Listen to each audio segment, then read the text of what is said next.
Hi, this is Austin Wintory, and this is the Game Maker's Notebook. Today I chat with Lena Raine, composer most celebrated for her work on Celeste and now the upcoming Chicory. Before that, she worked at Arenanet, and we talk at great length about not just her music and her career, but specifically that at Arenanet she came from a background in design and all the distinct life lessons and advantages that brings her in her work as a composer today. It was a fantastic chat. She is a fantastic composer, and I hope you enjoy.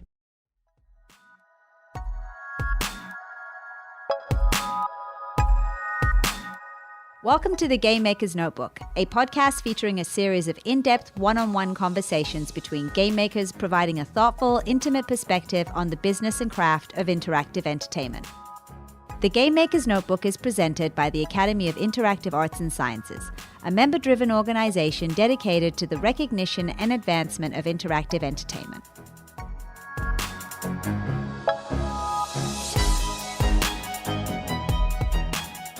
Okay, we are officially recording with Lena Raine.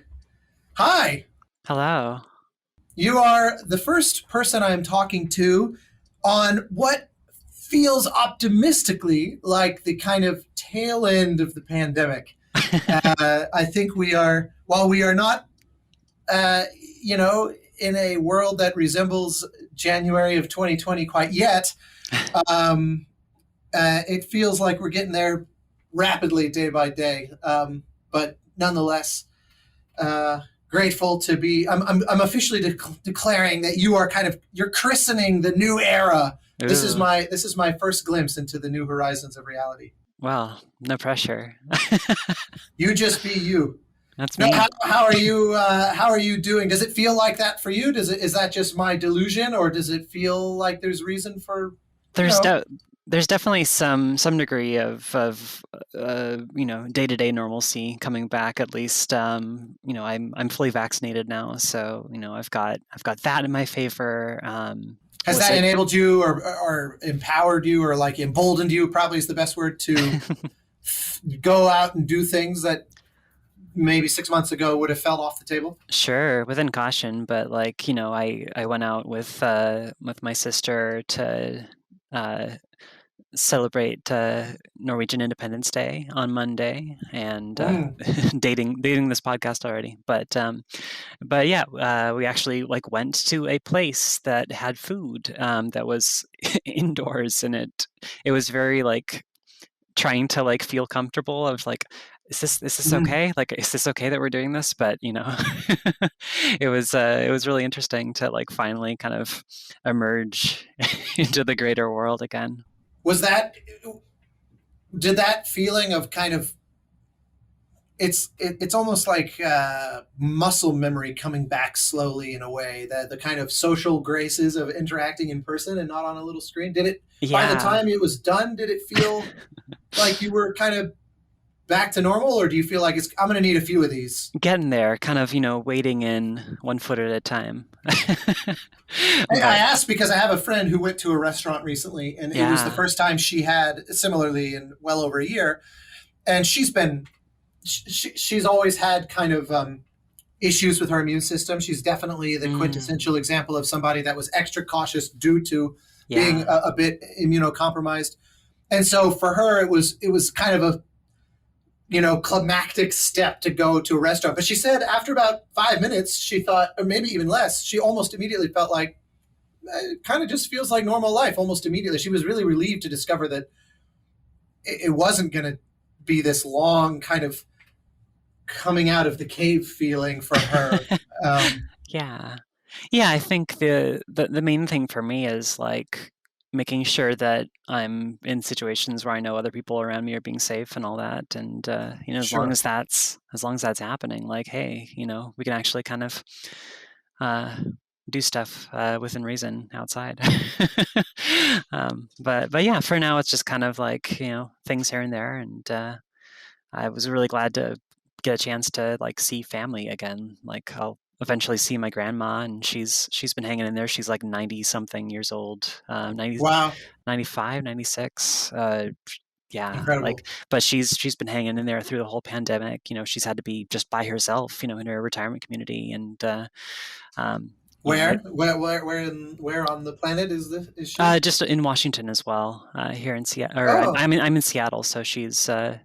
Does that mean you grew up around there? Yeah. I don't think I knew that. Yeah.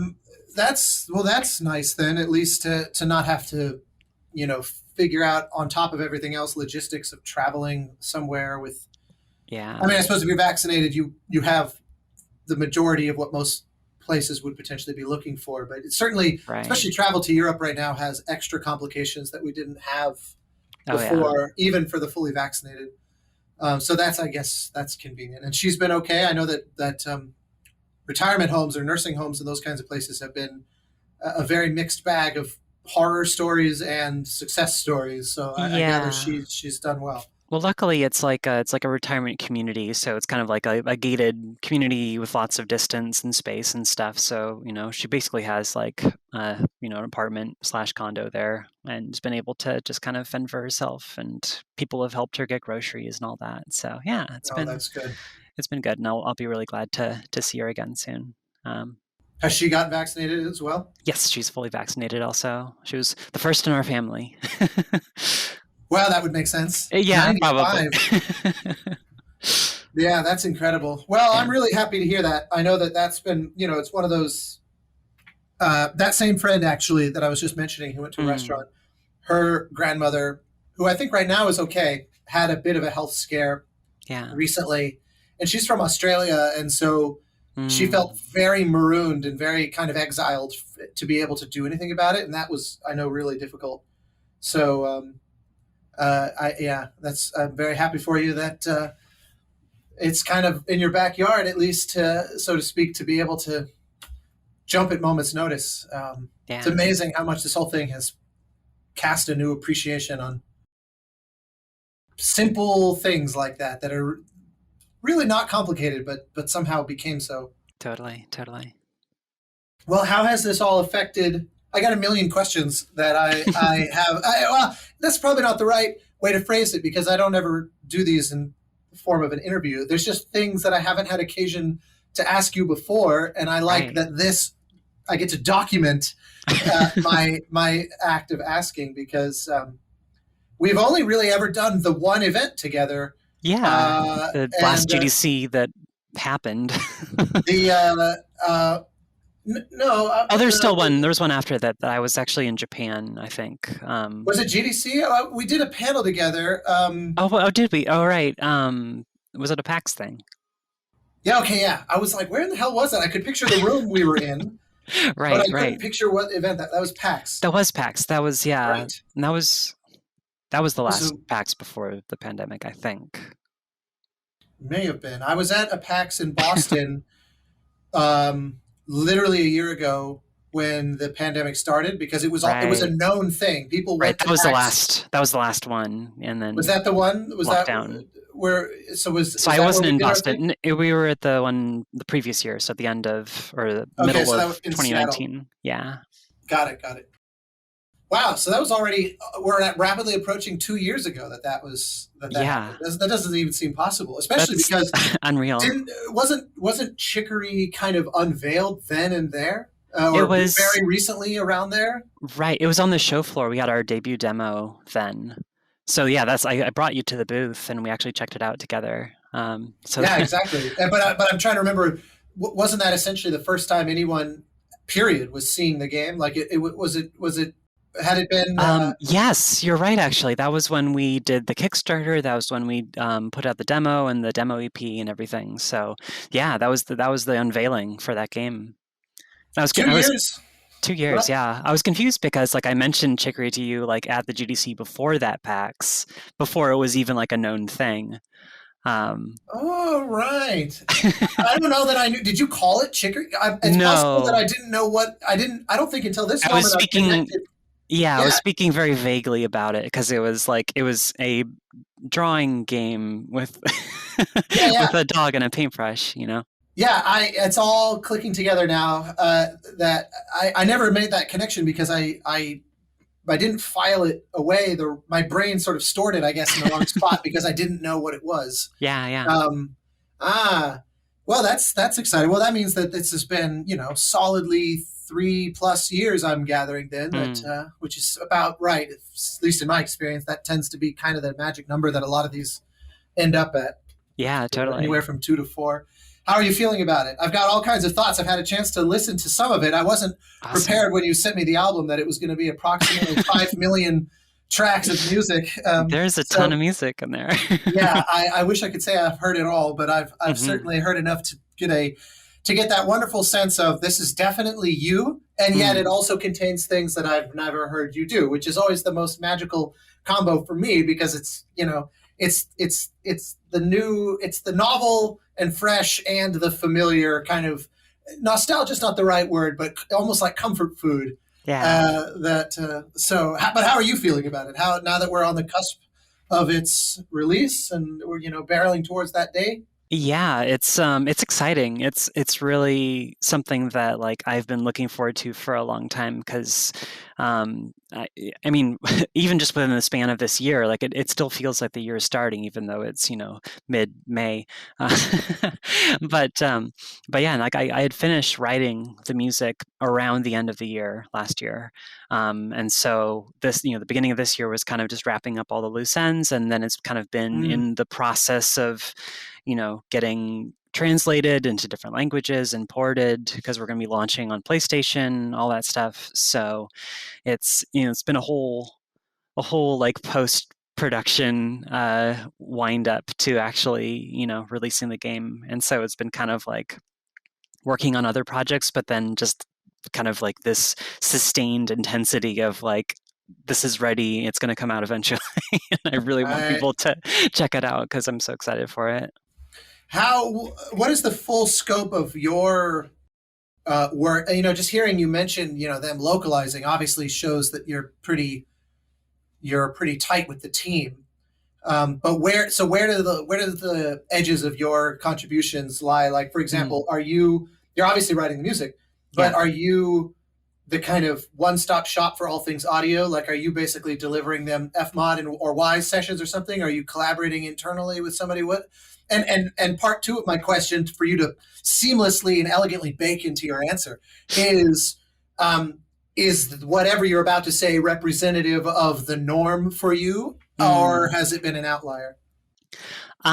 So to cover the first part, I'm working with a sound designer, M, who's works for A Shell in the Pit. It's a lovely sound design group up in Vancouver, and they did work on Wandersong and Night in the Woods, a bunch of really cool indie games up there.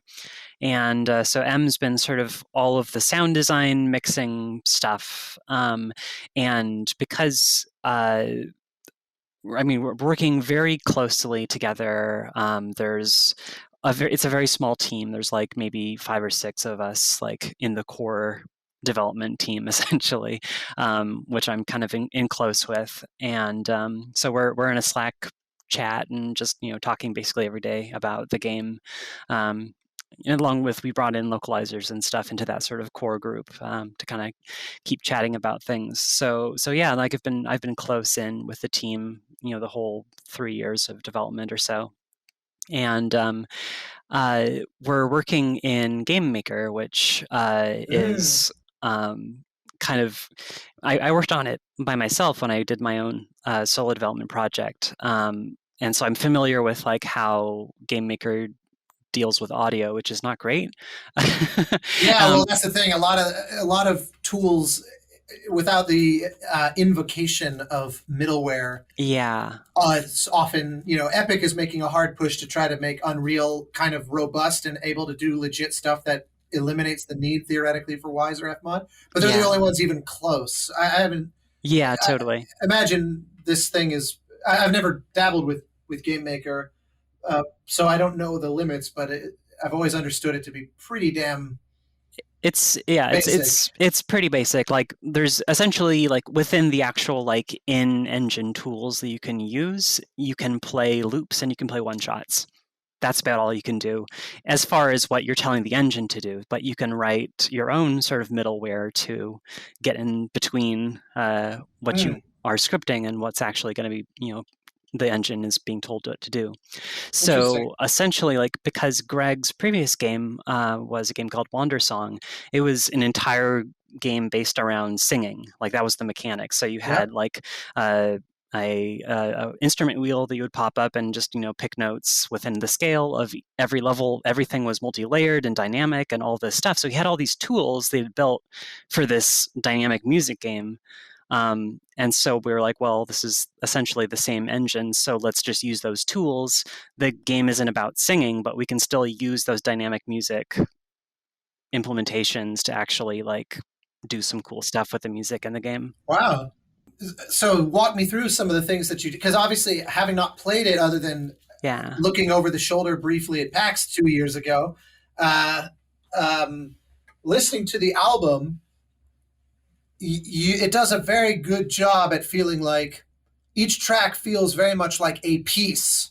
Mm-hmm. So the question is, how much of that is a post-editorial process to make a bunch of dynamic music sound like it was made for an album, versus the other way around, where you're creating sort of a linear piece and then saying, okay, how do I sort of break this apart? How do I pass one of those circular pizza slicer things over this to make it kind of behave? What's your normal process for that kind of thing, and what'd you do here?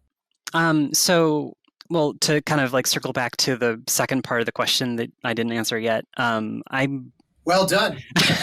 Hey, I'm all over the place, so I appreciate being shepherded a little bit. I try to be elegant in my segues. I don't know. I like it. In any case, I've been doing a lot of like my own Fmod implementation, just getting into the thick of it when I've been working in Fmod. So for other projects that I've got going on, doing a lot of just really fun scripting with Fmod, because that's like, I come from a game design background, so like being able to incorporate all those things into my tool set is kind of like one thing that I feel really comfortable and like really excited to like go into. So I'm used to getting in there and doing sort of my own dynamic setup for music tracks. But in this case, since it was sort of a custom middleware thing that was kind of, it's basically like scripted also with Game Maker, so it kind of is its own like executable sort of thing, and it was a little hard for me to wrap my brain around, coming from purely Fmod and that kind of stuff. So Greg handled most of the actual implementation, but I left very detailed notes of how I wanted it to be hooked up. And because we were working one-on-one for most of the project, like there was a lot of like sort of one-off things that we ended up doing, where if it wasn't like possible in the middleware that he had set up, we kind of were like, well, let's just script it. So let's just, let's just make it happen. So there's kind of like two answers to like how I went about doing dynamic stuff for Chicory. The first one is for like basic like background music stuff, because there's kind of two modes in the game. There's sort of the exploring, very like Zelda-like exploration, like sort of screen to screen exploration and painting and puzzle solving and those sorts of things. I wanted to write background music that still kind of felt like a classic Zelda style game, where it was very clearly like, here's background music loops. It's not like dynamic things that are kind of like coming and going. It's very clearly like this is a piece of looping background music, but I wanted to do it in a slightly more elegant way than just that. So what we ended up doing is, on the entire like map of the world, there are very specific screens that are like core to a certain area, and then there's spots between those core areas that are sort of in between zones or the outskirts. And so what ends up happening is, as you leave from one major area, it'll start transitioning into like a low-key version of that background music. So it'll strip away elements, it'll change things a bit to kind of crossfade over into a more low-key version that can then kind of drift away and then come up into the next background music once you've sort of entered the next key area. But the thing that's interesting about those screens is that they're area agnostic.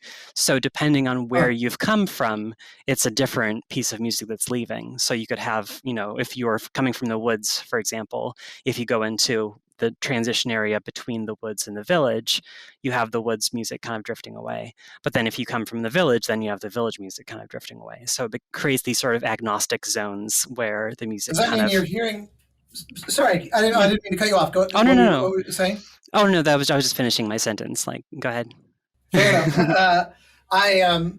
Does that mean then that there's direct dovetailing and sort of literal overlaps, or is it more like the Olympic torch ceremony where it's sort of like this relay race of things handing off to... Because that sounds really right up my alley. What you're describing, the way things... can be done. Elegance is just always the thing that I kind of obsess over in my own work for this exact reason, because crude, everybody has their nostalgia to the old RPGs of the 90s and 80s, but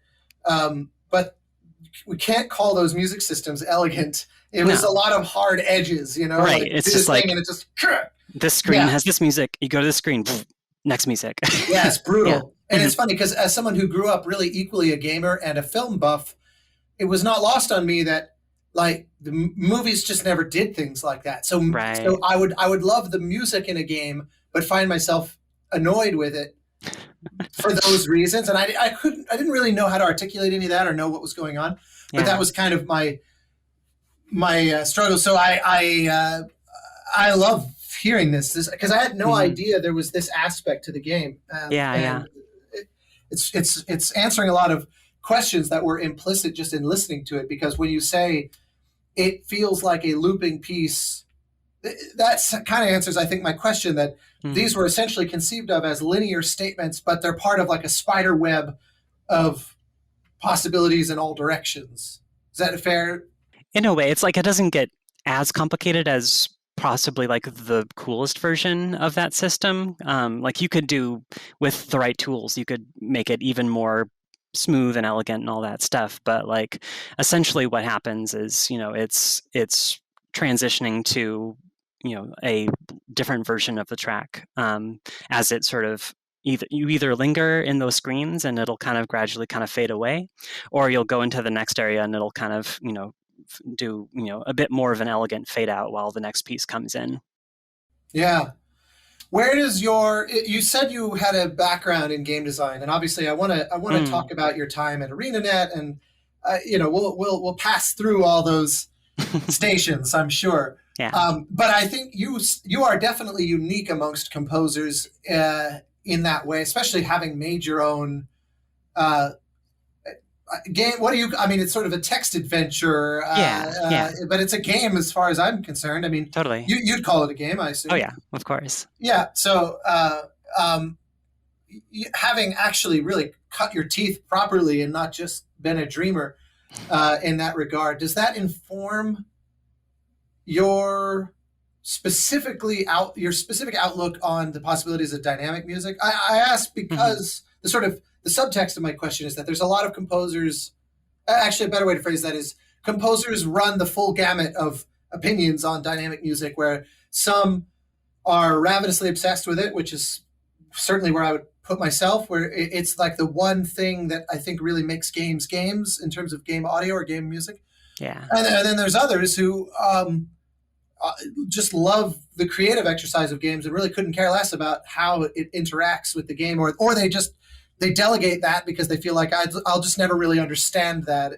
Obviously, you understand it and you have a profound working knowledge of it.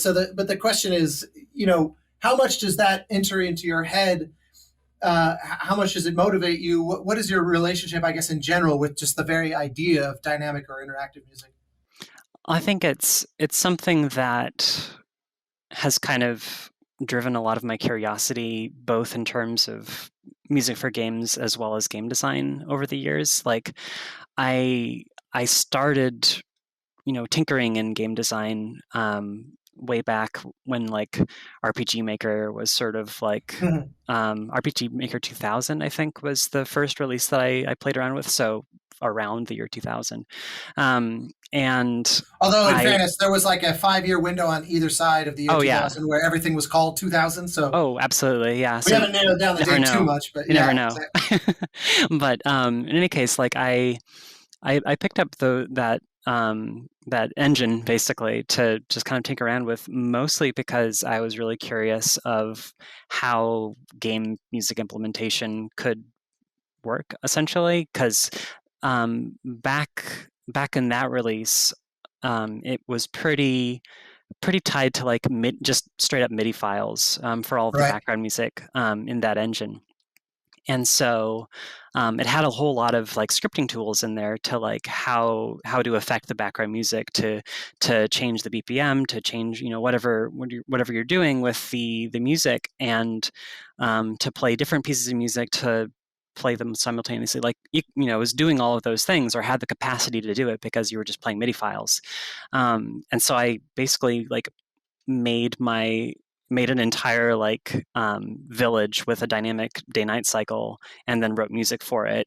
And so I was like, you know, how do I reinterpret this piece of music for nighttime, or for afternoon, you know, whatever it is. And so I was like, I was just really curious. Like I wanted to like figure out how to compose things with different variants to them that made sense for like affecting them over time.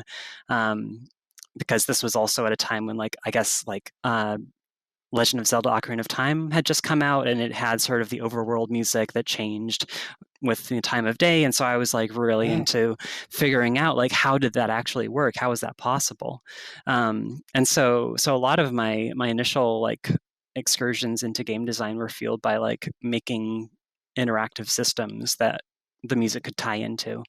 Is this like high school for you or something? I mean, I'm trying to do the math here, because this feels like this is, you know, 20 years or more ago, which would have made you quite young. Yeah, it definitely dates me a bit. Well, no, I mean, I think we're almost exactly the same age, and that's why when I hear you, you know, as I kind of do the math and like put the pins on the map, I'm going, oh wow, this is a very precocious teenager by the sound of it. So I was in like the middle of high school or whatever, you know, 10th grade, 11th grade, working on this stuff. Was it a hobby, or was it like, was this one of these things where you thought, this is absolutely what I want to do with my life? Something in this playground, whether it was music or game design, like, was that fueling it, or was it, or is it the other way around, that later you said, this is what I want to do because I got such joy out of this hobby?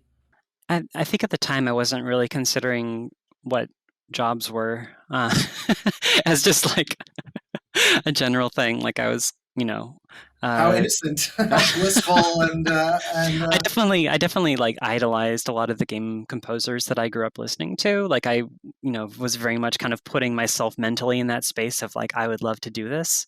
But at the time, like I didn't know what the possibilities were. I didn't know it would even be possible for me to do something like that, because growing up with the games that I grew up with, like my perception of video games was very focused towards Japan, where video games that I knew were made in Japan. And so I had to be Japanese to do that. And I was like, well, I can't do that, you know? And so like, it was kind of a weird thing where like I was growing up kind of in this weird, like separate space where I felt like, you know, I'm going to do my best, you know, to just kind of like write music that I'm inspired by these games.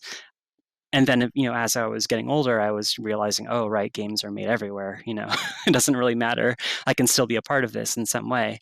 So the real like decision point was, you know, when I went to college, you know, kind of deciding where I wanted to go with that. And I kind of had two major choices. You know, one was going to school for music, and the other one was going into school for animation, because I did not great art, but like I was still very passionate about like, you know, drawing and coming up with character designs and that kind of stuff. And so I was like, that was maybe something that I would go into.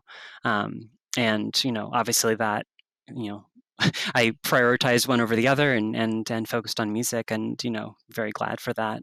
Is art I never knew that about you. Is art or character design or anything like that a part of anything that you do now? Is that something that you kind of find ways to slip into projects that you're working on, even if kind of peripherally? Not really anymore. Like it kind of like my tendency towards character stuff kind of drifted more in the way of like writing. Because I definitely am more of a writer than an artist these days. As in narrative. Narrative, yeah, like not writing music, but then also writing words. So I'll still write a lot and come up with characters and all of that. But I've kind of Meaning you're doing that for yourself, or you're doing that on for myself. Like so, for example, on Chicory or on Celeste, you're not contributing narratively necessarily. No, I mean like on Celeste, like I did do some like editing, on the writing. So like I kind of did a couple editing passes here and there to kind of get just do some voice work for the characters here and there. But like amazing. It's sort of that kind of stuff is like my favorite part of being a part of small teams, small indie teams that really kind of just embrace everyone, bring everyone into the fold, let everyone kind of have a voice and be part of that collaborative process. And those are definitely the teams that I've fallen, the closest with. Yeah, it feels very much like a band playing in someone's garage, which is a very different vibe than,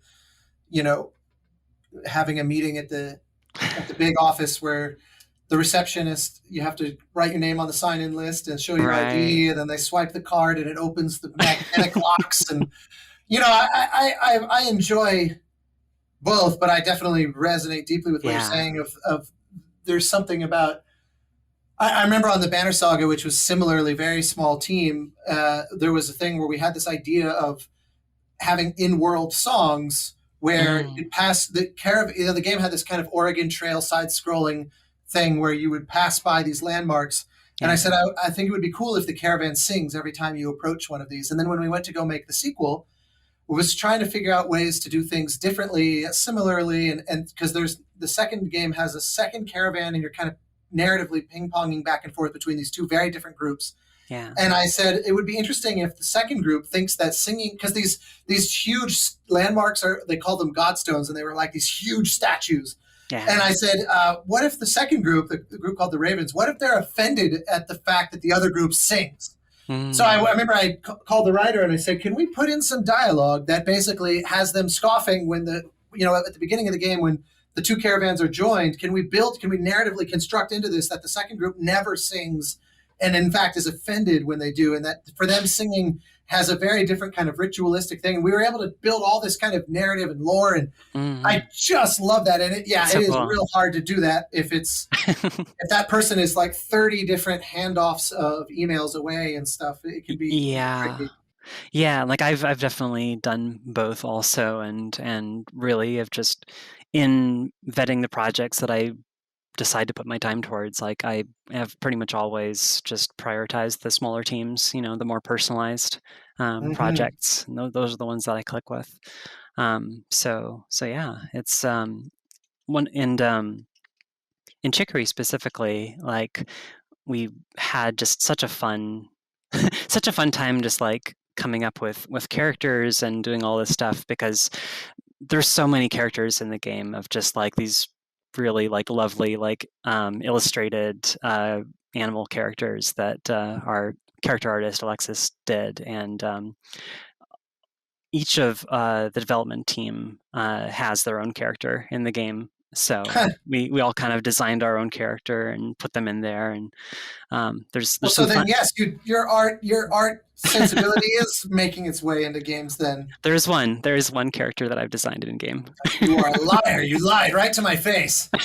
I love that. That's very endearing. I'm very curious also, again, forgive my ignorance on the game, because listening to the music, the imagination wanders. One of the things that I found interesting is that when you listen to the first, I'm assuming that the album is arranged somewhat chronologically to the extent that the game is chronological. Yeah. So bearing that in mind, the first half dozen or so tracks are, in a way, and I mean this in the best sense, they are exactly what you would expect when you look at the art and you look at when knowing your sensibility as an artist and as a composer. It's not to say that they are, mundane or that it's predictable, but it's like when you look at the kind of adorable energy of the game art, there's a similar kind of innocence and almost childlike awe and wonder, sort of happiness to the music. And what I found interesting is that when I kind of randomly jump later, that shifts gears a lot. And I was like, holy shit, there's some stuff in here that's pretty damn intense by comparison to that. What am I tapping into here? What don't I know? Because it really feels like it conscientiously lured me in, yeah, and then reveals something else. Is that a fair sort of take, or am I just totally drawing connections that don't exist? No, you're right on the mark, in that it is a very multi-layered game. It's a very multi-layered story. There's a lot of things happening. A lot of the sort of the world design, you might say, of like the areas and all that stuff, like it's very of that nature. That sort of initial, like, here's this really beautiful world that you can color in and do all this stuff, but then the story, the character moments, the boss fights, there are boss fights, and probably what you've been hearing are some of those more emotional, character driven and also like action driven sections, which very much tap into the core narrative arc of the game, which is not, it is not happy butterflies all the time. Yeah, it didn't feel like it. It felt, it's great because it didn't feel like I had jumped ahead into a different game. It Right. felt like this game has evolved into something beyond what the box art, as it were, would kind of. There's a deception in just assuming that you see what you get. Yeah.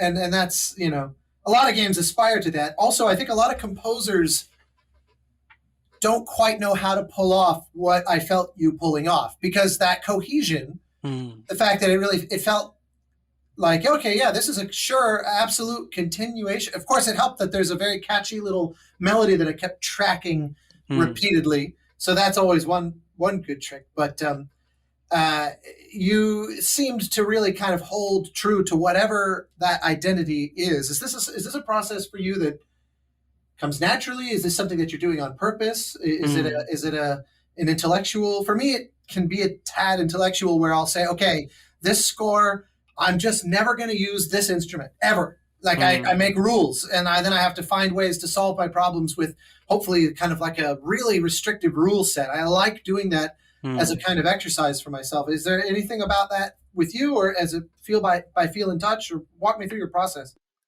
So yeah, it definitely depends on the project. But for Chicory, it definitely felt like I was setting restrictions for myself, but as I wanted it to feel like it's kind of parallels the story in a way of like there's a huge amount of restriction, there's a huge amount of tradition and feeling the tradition there, and then as you progress you feel that you are breaking free of that in some way, but still coming from a certain space, right? And the sort of the intentional thing that I brought there, with my writing at least, was to write a series of themes based on characters, and then also associating those themes with instruments, and letting those instruments and the themes carry the through line across the soundtrack, but then taking the initial restrictions that I'd given myself. In this case, like it was, I really wanted to come from a basis of like old instruments, like Renaissance era instruments, some harpsichords, some recorders, lutes, that sort of variety of instruments, and then start branching out from there, so that I could make instrumentations that were kind of still rooted in those same collection of instruments, but then felt like they were kind of being pushed out in various directions. So like one of the very first sort of boss encounters, throughout the entire like first part of the like act of the game, like you have this sort of very specific like harpsichord sound. It's kind of the backbone of the initial part of the game. And in the very first boss encounter, I essentially took that harpsichord sound and ran it through a bunch of effects and guitar amps and stuff to make it this big, just kind of like gnarly, super distorted, harpsichord, and kind of made that the basis of this, track, and brought in, all the various like synths and drums and stuff, and then kind of pulled back again after that. But like getting those sort of moments, those big climactic moments of like pushing out and then kind of seeing where the score goes from there. Yeah, it makes me realize something I was also curious about that you've teed up nicely for me here is about your process from a production standpoint, because like when you mentioned recorder, I there's all manner of Kristen I can hear. Yes. Kristen Nagus, the world's most superhuman wind player. Yeah. And it felt like she was featured a lot. And so I was curious how you work with her and the other musicians. I heard some really lovely performances from some string players and what I heard, and I'm curious how you approach all of that. Again, because I'm aware of a variety of ways, and it's always fascinating when it's wildly different from my own and something I just can't fathom doing. So how do you broach all of that? In terms of like working with them, or actually, I'd be curious that too, in terms of like directing them as performers. To what extent you kind of really dig into minutia, and because I've seen some composers that are, they'll spend an hour trying to make sure that the attack on bar 3 is just right, and like really obsessive, minor nitpicky stuff, all the way to just play it and anything is fine. But what I was actually asking, I'm curious to know about that with you in terms of how much you're kind of really involved in the way that the performance actually, how the life in it is brought forth. But what I meant was, for example, some composers will approach a given piece of music in a game, and they'll kind of, like Darren tends to work this way. He sees it as like, I'm going to sit down and create this piece of music, basically start to finish. So, it helps that he tracks all these instruments himself for the most part. Yeah. And so he'll lay down the bass, he'll lay down the guitars, he'll do vocals or a drum pass, all the synth programming and mixing. And it's like, he'll go from 0 to 100. And I'm paraphrasing, I'm sure there's plenty of exceptions, so I don't speak for him, obviously, but he'll go into quite a lot of detail, get it basically finished, make sure that the Supergiant folks are happy with it. And then Darren seems to do a piece truly from start to finish, and by the time he's ready to move on to the next piece, the previous one is effectively finished, mixed in the game. I'm sure that there's nuance to that I'm blasting over, but he really made it sound like it's a finished composition, and it's now in the rearview mirror. It's very much not at all how I work. I don't do that even. I'm almost the diametric opposite of that. And especially in this case, since you're working with musicians that are not you, like Kristen and whomever else, how does that all play out for you? I'd say I'm definitely closer to Darren in that way, where when I start writing a piece of music, I will have it essentially entirely in my head. I will, compose it, conceptualize it up in here, and record like basically like me singing to myself to kind of remind myself of how it goes. And so then when I go to compose, to write it, down, I will just, I get the melody down, I'll get the chords or the bass line or whatever it is, and then start building it out based on how I'm hearing it, essentially. And so yeah, I'll track all of the parts and VSTs and everything, played in all by hand, even like the digital stuff, just to layer everything in and kind of call it a finished composition. And then based on the resources that I have, I'll look at like, okay, which of these parts can I financially afford to record live, essentially. Interesting. And so does that mean you had like a mock-up recorder, for example, that was just sitting there waiting to be swapped out? Yeah, exactly. So like for all of Kristen's parts, all of the string parts, those are all kind of me mocking those things up, and essentially sort of performing them as I felt made sense within the context of the song. And then when it came to time to work with the performers, I render out my mock-up stems, I render out the other backup parts essentially, and the MIDI for that part, and pass it off, and they'll take the MIDI and sort of make a rudimentary sheet music for themselves and just perform it. And I'm not very, I don't go into this being like, you have to replicate everything that I've done. It's like, here's my take, right? Here's the notes that I've written. And if you feel emotionally compelled to perform it in a different way, to put more emphasis on something else, I want to leave that to the performer, and for them to feel inclined to bring something to it in their performance. And so then I'll get it back and I'll integrate it into the mix and sort of make sure everything is sounding fine.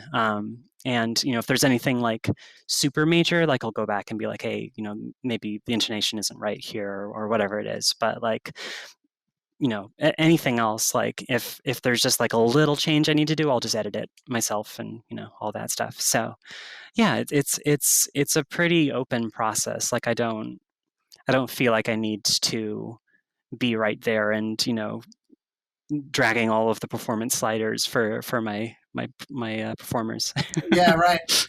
Yeah, it especially it kind of sounds like casting an actor in a way where the goal is choosing the right person, knowing that their instincts are 99 out of 100 times going to be everything that you imagined or better.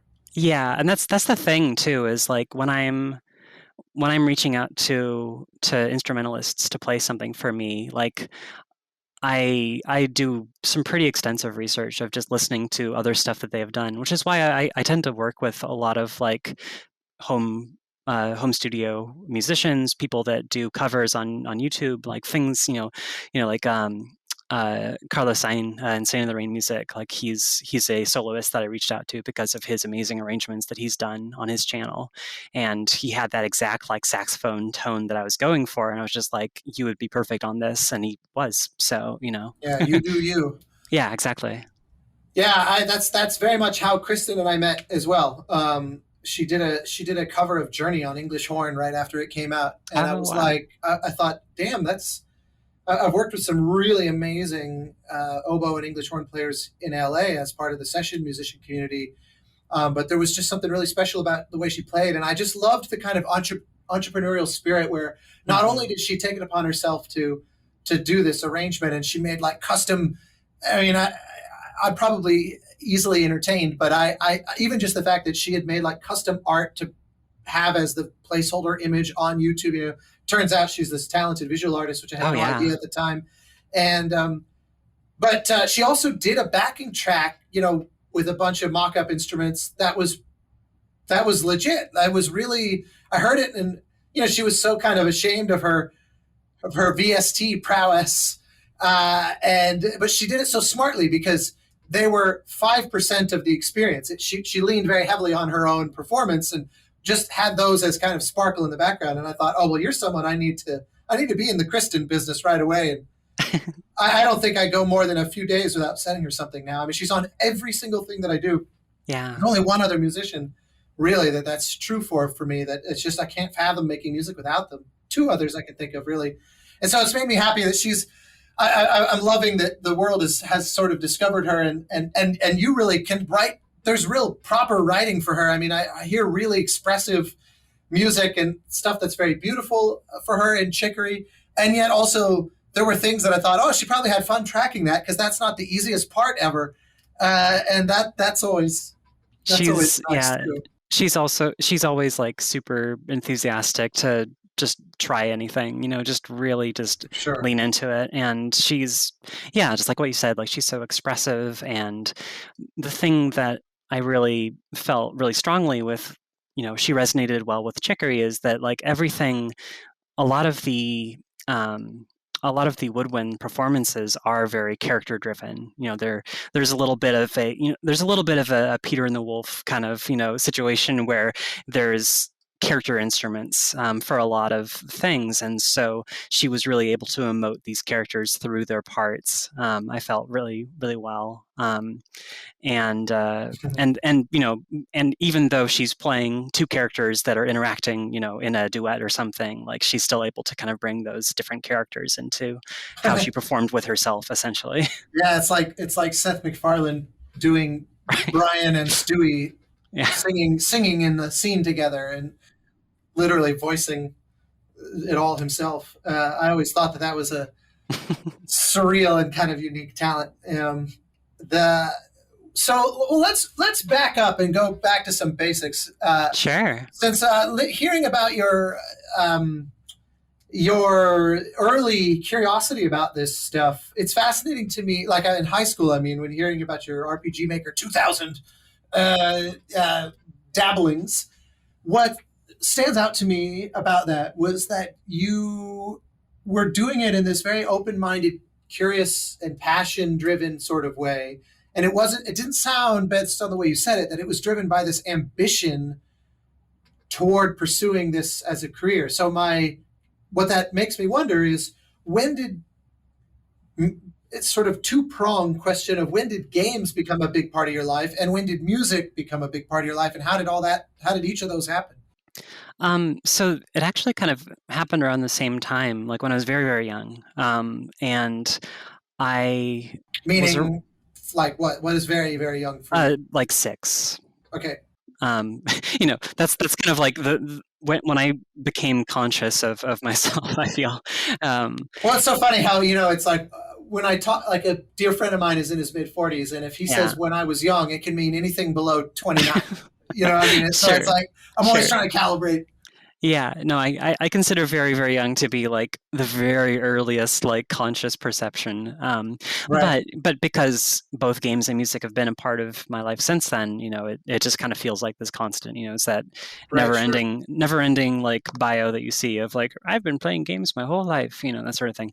It's, it feels like that's the case. But it's also weird that there's like 6 years of my life when I wasn't unaccounted for. Yeah, it's just kind of like the mystery days. It's a error 404 kind of situation. At least that's how it feels like for me. Yeah. It's like one day the computer came online and there's just mysterious absence of data prior to that. Yeah. But around that, the same time I started playing games, because I got an NES and a Game Boy eventually. I think it was a little later that I got the Game Boy. But I was playing games, and then also I was in a choir as a child. So I was in a children's choir.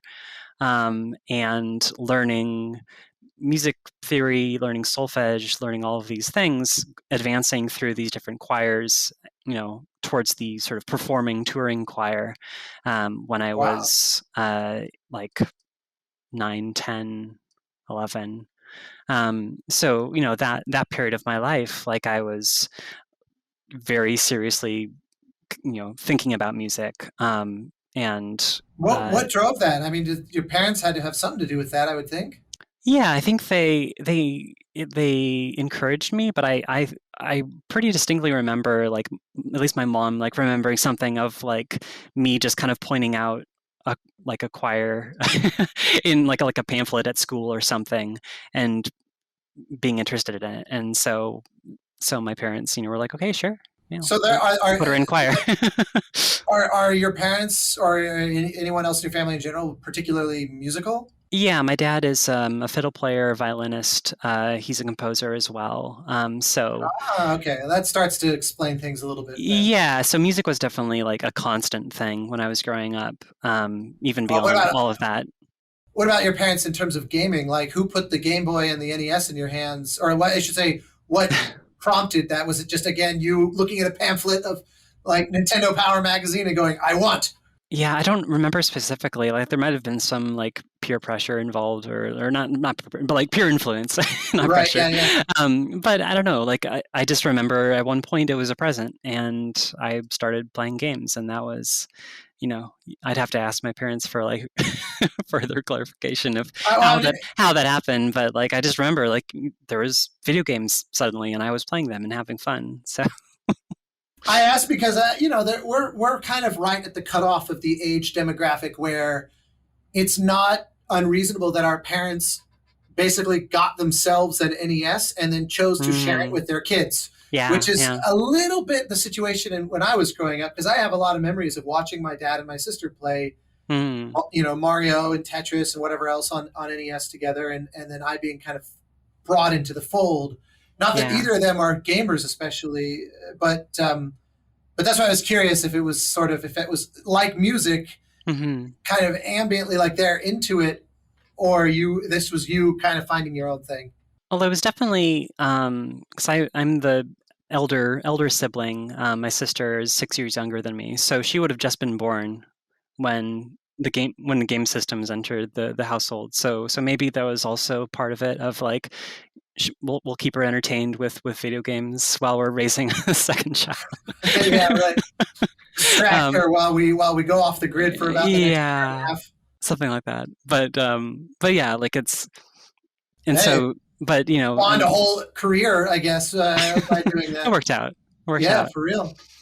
But yeah, and so those two were very closely associated in the general timeline of me growing up. So whether it was coincidental, whether it kind of happened by choice, like it just kind of ended up being that way, I guess. And at what point did music shift from I'm singing in a choir and I'm passionate about it to I actually want to make it? I want to take these notes and put them together in a way that I've never tried before and see what happens. Yeah, I definitely got started in that like late middle school, early high school, where at the time I was really into online role-playing communities, like text-based role-playing. And so one of the communities that I was a part of, one of my friends did arrangements of like MIDI arrangements of Sonic the Hedgehog music. And so I was just like talking with him one day and just like asking him like how do you do what you do? Like, how do you make these MIDIs? So he introduced me to a program called Noteworthy Composer, which was like my first DAW essentially. Right. And so that was, a sheet music interface that that outputted general MIDI essentially. Yeah. And so my dad hooked me up with a keyboard that had, it was a Yamaha PSR 530, I think. It was a pretty good general MIDI synthesizer.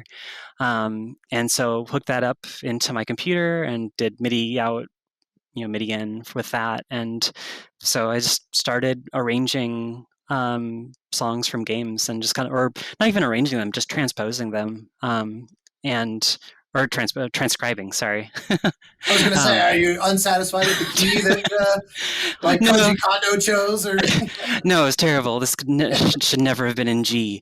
Yeah, exactly. Show you. Yeah, no, transcribing them because I just wanted to, transcribe them because MP3s were still pretty high file sizes, so I didn't really have a whole lot of. I remember the heyday of sharing MIDI files. Yeah. That was the thing. That was the burgeoning internet. Yeah, I mean, I was a part of the vgmusic.com community, which was nice. that big and still up, like the still archives of all these MIDI files that people were making of video game music, both transcriptions and then also arrangements. And so I was on there all the time downloading MIDI files, like opening them up in Noteworthy Composers, seeing how they were all put together, and then doing my own. Like I have one that's up on there, I think, something from Ocarina of Time. So yeah, Wow. like I kind of just got in at the ground floor just by transcribing and seeing. So it's generally how I learn, is I like picking things apart and seeing how they tick. So, Well, it's still a non-trivial step to take to yeah, listen to something and transcribe it or transpose it if you're feeling extra bold, yeah. and actually creating your own thing. I mean, what made you make that move?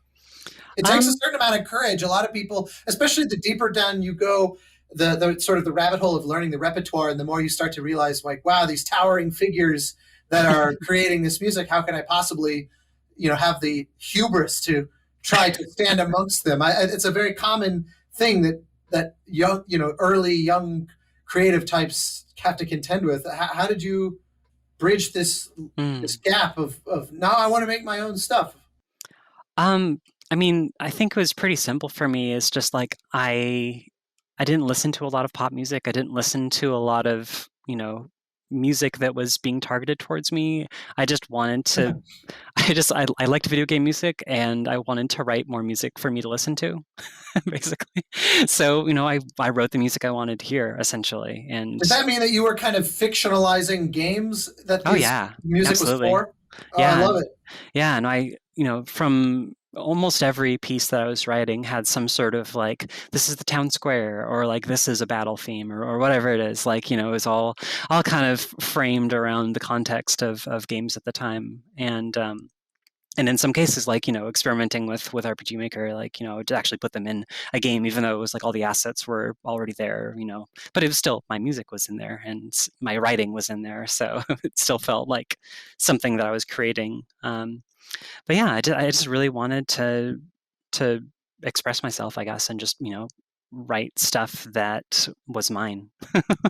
So what's fascinating about that, obviously it's kind of the cliche. A lot of composers start with very absolutist musical training and experience, where Mm, music is a self-justified art.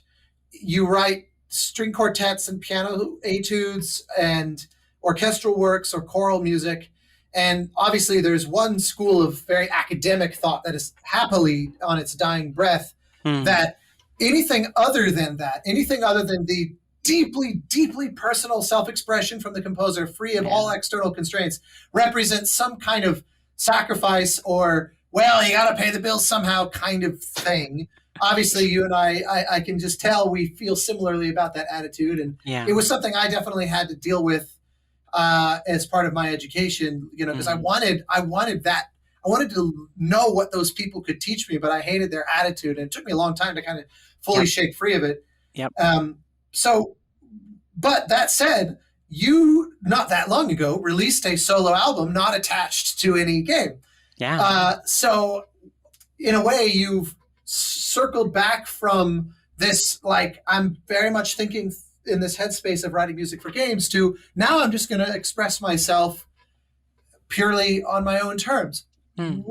Walk me through how we got there, and tell me what I don't know about that album, which I admire quite a lot. I was happy to download it the instant it became available, and it was very you, but it was also very, what I really only knew of you at that point was Celeste, and it was not that. Yeah. But it still felt intuitively like I could feel the connective tissue. So I'd love to just hear.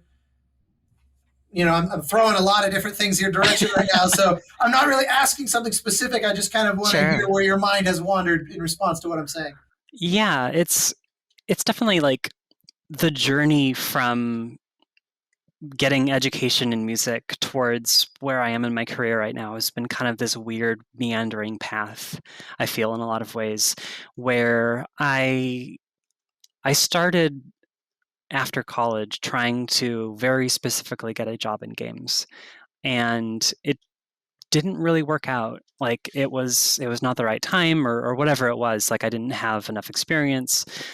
All these things kind of played into just me throwing what I was writing at the giant wall of like AAA hiring sort of thing, and like, you know, going to demo derbies and those sorts of things, and like all of these traditional things that I was told were like how you got into games. Does that mean you were looking for freelance, like I want to land a gig scoring a game, as opposed to staff positions? Yeah, yeah, yeah.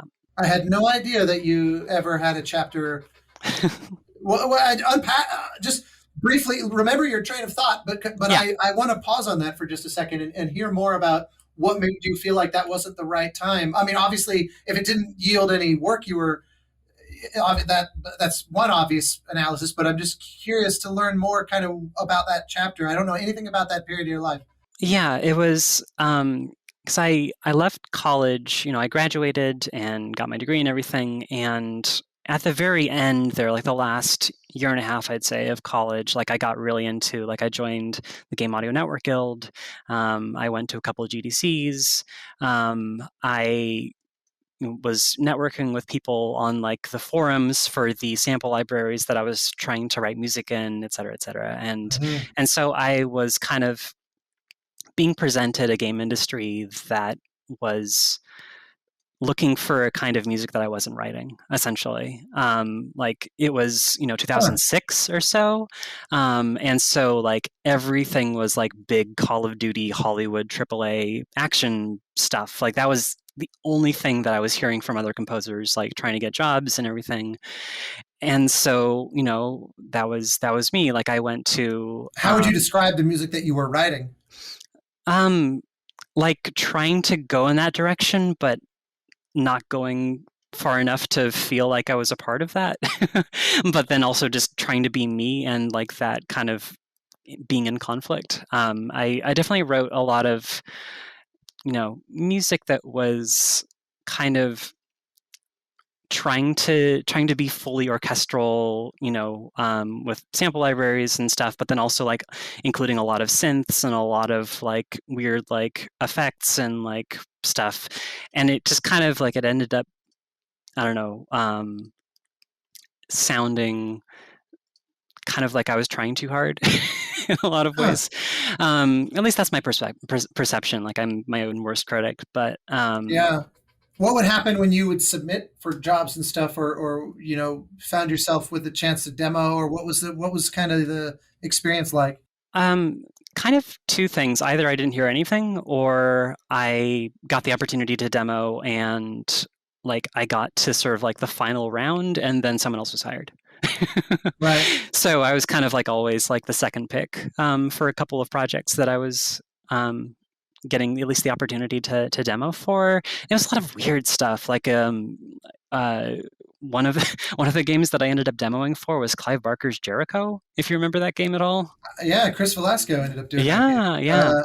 I distinctly remember that being a fascinating thing to see. Clive Barker. I had no idea he was interested in games. It turns out he's worked on multiple games now. Yeah, yeah. But I only knew him because I had studied under Chris Young, who had worked with him on film. Yeah. And so I was very familiar with who he was, but how did you cross paths with those folks? So my very first gig was actually writing like one additional track for this like war game, basically like this PC budget war game that really like, it was a bunch of us like entering the industry, like a number of people that were like connected through gang essentially were writing like additional tracks, and it was just like World War I, here's war music, you know, and it was just kind of like not, it wasn't what I wanted to write. It was just kind of like here's something that would fit the bill. And so through the folks that I was working with there, like we like as a group were essentially like given the opportunity to demo for Jericho, and so, you know, the main composer, like he wrote this beautiful melody and, you know, just kind of like did this weird sort of like treatment for it with, you know, electronics and all of that, and I didn't really know where I fit into that. So I was just like, can I just write like my own like arrangement of this melody and see if it has any traction whatsoever? And like, and so I wrote this, like, it was it turned out to be like a very like Castlevania, it's inspired like Symphony of the Night kind of like sweeping orchestral sort of thing. That I thought was kind of cool, but like obviously had no traction with what the game actually was. Yeah, as I recall, it ended up being much more straight horror. I Oh think, yeah, super horror, very kind of like industrial sort of right. electronic gritty sort of sound. Um, but yeah, it was an interesting thing. But then there was also like at at one point a very big I don't even it's like ancient NDAs, but like at one point a very big name in games was making an MMO, and I demoed for that. And it was sort of like this steampunk MMO. Um, and so I wrote this like interesting like hybrid orchestral synth thing to kind of be this sort of like forest, but there's like steampunk stuff in the forest, and I don't know. It was an interesting demo track. That also, that was basically that was the one like the closest I got to actually getting like my first gig essentially. But I was essentially like number two on that. But then the game never actually happened. So as it does. All too familiar with that. Yeah. Well, so And then it sounds like. Well, sorry, what were we about to say? oh, I mean, I was basically going to segue out of that by saying like there was just a number of those things, over the course of like maybe a year and a half of looking for gigs, and I was still living with my parents.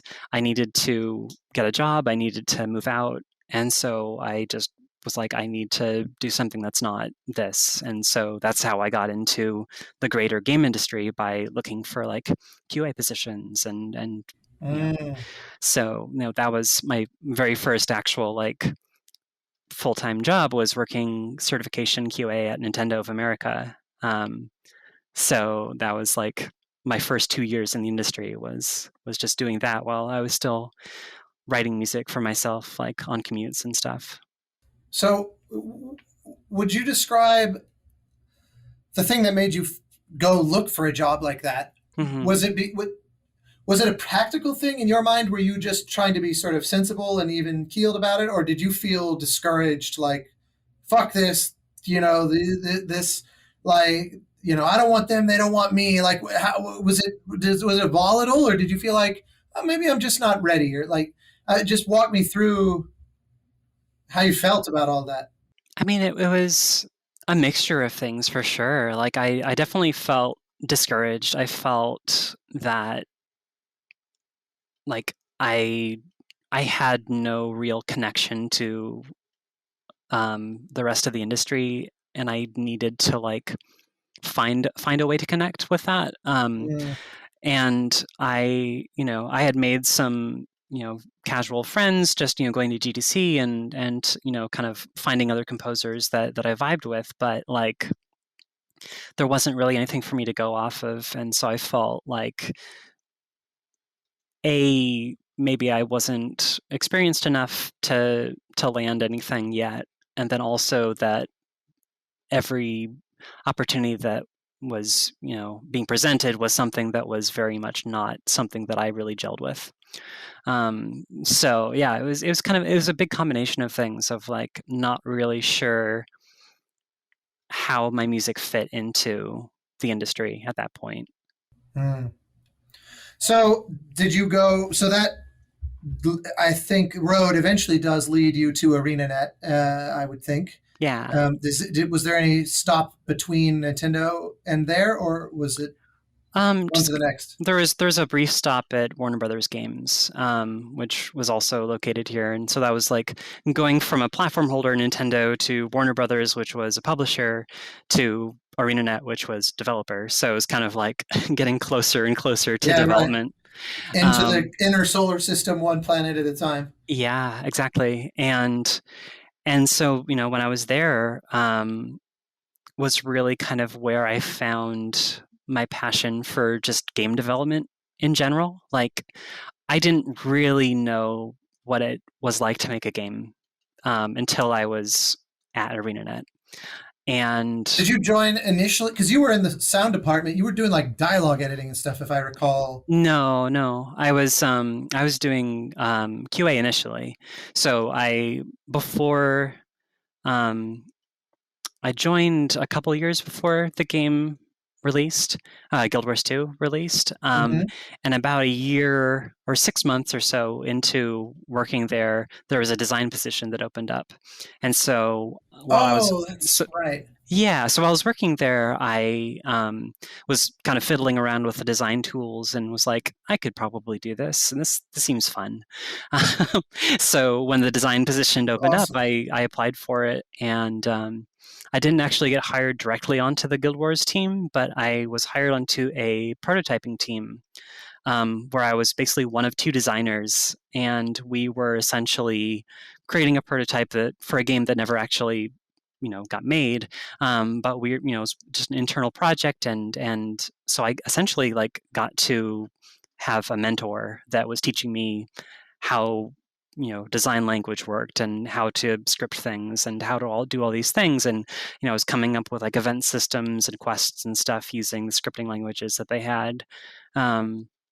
And then kind of in my head, I was thinking of how does music fit into this? How, all this stuff. And so when I eventually did, the prototype project got canceled, I joined Guild Wars 2 for the last year of development there, and I was on the story team.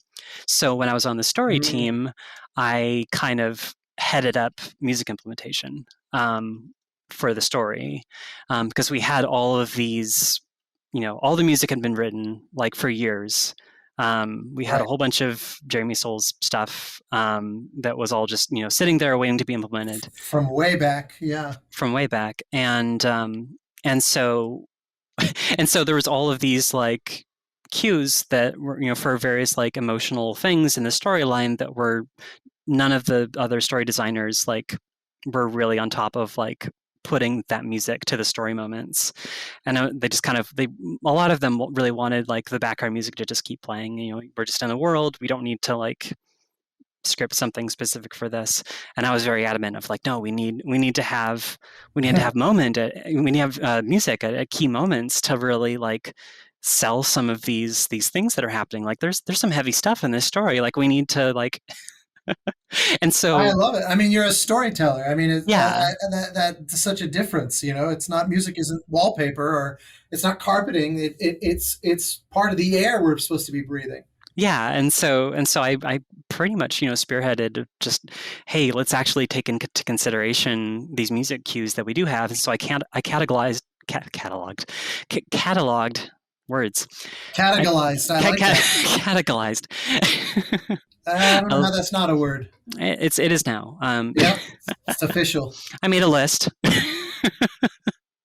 of all of the music cues that we had that felt were for story moments, and then I took some of the existing ones that could possibly cross over, background music that could possibly cross over into things that we could change to sell a story moment, and sort of made this list and gave it to all of the other quest designers, and was okay, go through your quests and let's see what we can assign here to bump it up a little bit emotionally. Now, at some point in there, our friend McLean was sort of picking up the mantle on new Guild Wars music. He was the sound designer. So he was the guy that came from doing. I think he did some dialogue editing. I think I just made that up because I remember at some point reading whenever Celeste came out, and I was like, I want to know more about this Lena person. I had seen that you had Arenanet history, and I think I just remembered it wrong, because I knew it wasn't. The thing that was striking was that you weren't a staff composer or something that had just struck out and gone indie. You had a more novel thing. I just had remembered it wrong. It's actually more interesting that you were sort of a designer and doing this narrative work than someone who's doing essentially grunt work in the audio department, dialogue editing, which is very tedious. And you were, in a way, this is far better composer training, because you're really getting into the meat and the grit of game design and of storytelling in the medium in a way that's just, I mean, my God, in a way I envy that. How amazing to have that kind of experience, especially on a grand canvas, something with the ambition of a game like Guild Wars 2. Yeah, it definitely was a huge benefit that Guild Wars 2 was not only, MMO, but just a huge, gigantic world, with so many things to explore. Like there was always a need for more music, as content was being made. That's sort of where my question was headed, is that I know obviously Jeremy's music was kind of the seed, and that at some point McLean took over. Did at any point the timeline of all this work out that you got to actually make music requests through your position, as in, hey, this doesn't exist, like McLean or whomever, can this exist next week or a month from now or whatever? Like, were you able to kind of direct at that point? And in a way, like my involvement kind of came about from that, because when the game shipped, we changed focus. Like the Quest team kind of split up a little bit, and there was a couple of us that were primarily focused on making like new holiday content. So like we had Halloween coming up, we had Christmas coming up, and these sorts of things. We didn't really have a lot of new story stuff yet. So we had the story for the game that had come out, and then we were going to supply it with holiday content. And so McLean had already started like writing like a Halloween theme, kind of, very just kind of like jovial, like Halloween Town sort of thing. Yeah. And I was like, yeah, that's awesome. You're writing new music for the game. And we were designing the events essentially at the same time. So like Halloween and Christmas were both being developed at the same time by different teams. And so I was on the Christmas team.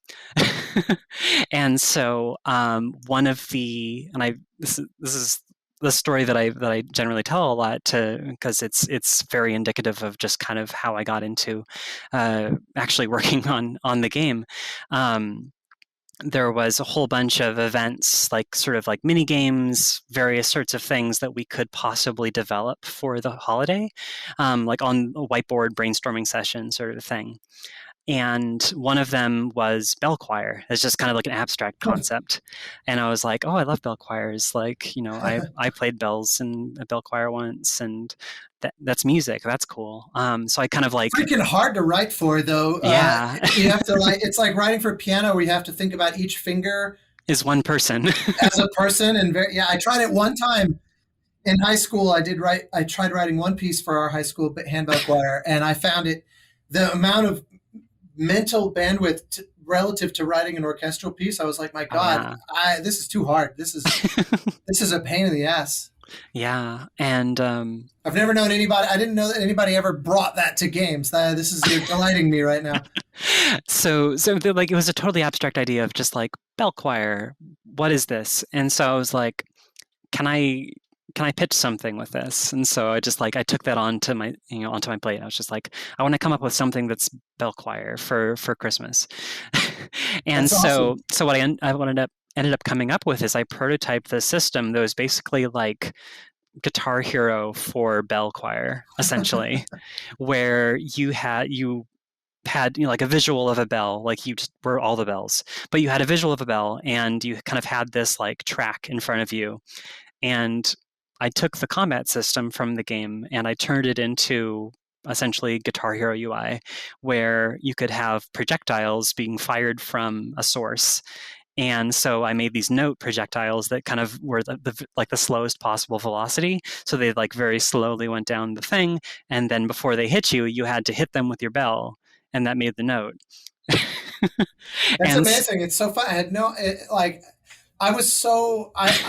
I was really, really hooked on EverQuest when it came out. Yeah. And to the point that when I quit, it felt like I was in a fucking 12-step program, because it was so difficult to break free of it. So I kind of swore off MMOs in this very kind of conscientious way, and right in time for Warcraft to come out. So by the time of Guild Wars, I was like, I gotta no more. Yeah. Yeah, no, like it's because I know I would struggle to say no more if I broke the seal.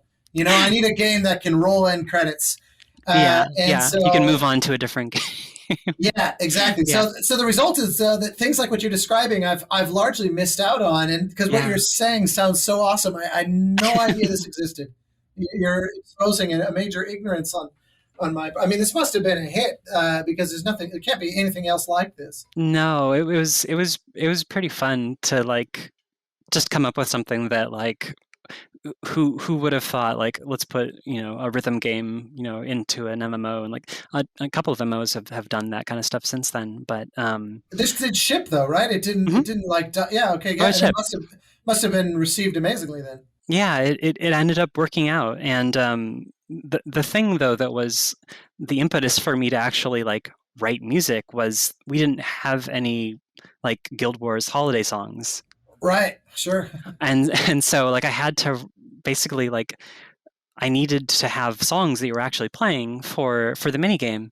And so I essentially took my like 4-part or choral writing, or in this part 3-part writing, into account. And because all of the stages were circular, I just came up with this like design basically where it was like you had a circular stage with 3 people in the center, and each person gets a wedge, like a 33% wedge of the stage, and then there's 3 parts. So you actually have 3 different people playing in harmony with each other on these bell parts. So essentially I wrote a bunch of like 3-part harmony compositions that were vaguely holiday themed. That's awesome. And then arranged a couple of like existing Guild Wars songs for 3-part harmony.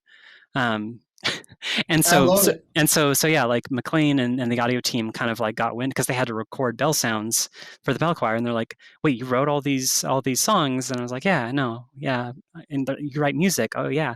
And McLean was like, "Oh, that's so cool!" Like, and I just asked him, I was like, what if can I just write like a Guild Wars style orchestral version of one of these songs that I wrote? And he's like, yeah, sure, go for it. And so I just, over a weekend, I just came up with a orchestral version of one of the songs I had written. And so I brought it in the next week and played it for the audio team. And they were like, oh, this is really good. And then they shared it with the trailer team. And they were like, oh, we love this. And so they cut the trailer for the holiday event to my song, and then they just put it and then they put it in the game. So it was just like, well, okay, I guess I'm in the game now. And that kind of like broke open the gates of like, we have someone that can write music for the game as well as McLean. What I love about that is how contrasting that is to just the few years earlier of pitching on projects and demoing and putting yourself out there. And because the way you phrased it was very telling of, you were essentially writing music for an industry that didn't really exist at that time. And what I love is that by not just bailing and going and doing something different with your life, you found eventually, obviously, I'm sure it didn't feel very one-to-one, over the span of those years, but you really did organically find a way in that just leveraged exactly what you wanted to do. I mean, it's such a wonderful story that so many, because I get asked, I'm sure you do too, advice by those who are just, who are you in 2006 back and then, who I was in 2006 as well, of like, what do I do?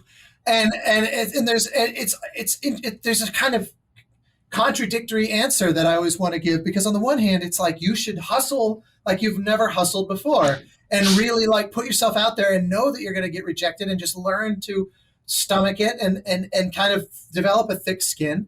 But yet at the same time, you don't have to endure that, and just try to remain open to the idea that the plan you've built for yourself may not be the right execution, but if you remain open to the kind of way the wind moves, you'll kind of land on a lily pad that you might not have. Like you can't cannonball onto it necessarily, and so it's really hard, because sometimes the victor to the spoils go to the victor, of like somebody that just bludgeons their way forward and just has the sheer willpower to do it. And like, I applaud that. It takes a lot of dedication, and obviously, you take a lot of shots and get hit a bunch. God knows I know how that feels. It's still, to this day, I routinely deal with that kind of thing. But at the same time, I also admire that, because there's nothing complacent about what you just told me. There's nothing that feels like, oh, well, I just kind of went into this autopilot and then I got lucky. Like, you very much had to show a sort of aggression's not the right word, but you had to you had to strike when there was an iron there. You had to actually have initiative. That's the word I'm looking for. Yeah. And so it's what a wonderful lesson. I sincerely hope I will make a note. I'll have to flag our dear friends at the Academy of Interactive Arts and Sciences on the exact time code that this ends up in, because this is the story you just told is a wonderful thing to bear in mind for anybody that's going, I don't know what my path will be. And it just shows a very different path that bore. It's not just, I managed to stay in the industry long enough. Like, you really did something that only you would have done in those circumstances. I find it's a very inspiring story. Yeah, it's like you were saying, like it's really difficult to give a very specific, like, piece of advice of, like, here's exactly how I did it, which is going to be completely different for you. And this advice you can do what I did if you are me and you lived through my exact events back then. Yeah, but, like, you realize that everyone has their own story, like everyone has their specific series of events that they go through to get to where they are. Even the people that are charging straight ahead, like, they probably have a past that informs that and allows them to be that powerful force that charges through all these things and perseveres. Like, it's everyone kind of has their path. And I think that the trick is finding it, and realizing that you're on the right path. Yeah. Did you ever have occasion to work with or hang out with, I guess, Kate Welch? Oh, yeah. She was the first person I ever met. I actually met McLean through her. Oh, yeah. Because she became a good friend and was like, do you know our music guy? I said, I don't actually. She introduced me to him. Oh, cool. And it gave me a very positive impression of Arenanet as a work environment. I don't know if that's actually true, because it could be that I just met all the nice people, and then now you're completing the trifecta of that time, because ironically every one of the three of you is now gone from there. But it seems like it was nonetheless a great incubator for folks, and certainly a springboard for McLean. And so it seems for you as well. Totally. It's I feel like I wouldn't have stayed there for 7 years in total if it had been like a hostile work environment. Like, it very much was like, like you said, like an incubator for just letting me experiment and, like, see what worked, and having the allowance to do weird things with game design, with storytelling, with music, all these things. Like, some of the stuff that I was doing when I was working both as a game designer and a composer was essentially like giving myself work in a lot of ways, where I was designing boss encounters and then scoring them with dynamic music. I was doing sort of like a full package of, like, creating this event and just kind of being the director and the composer and all these things.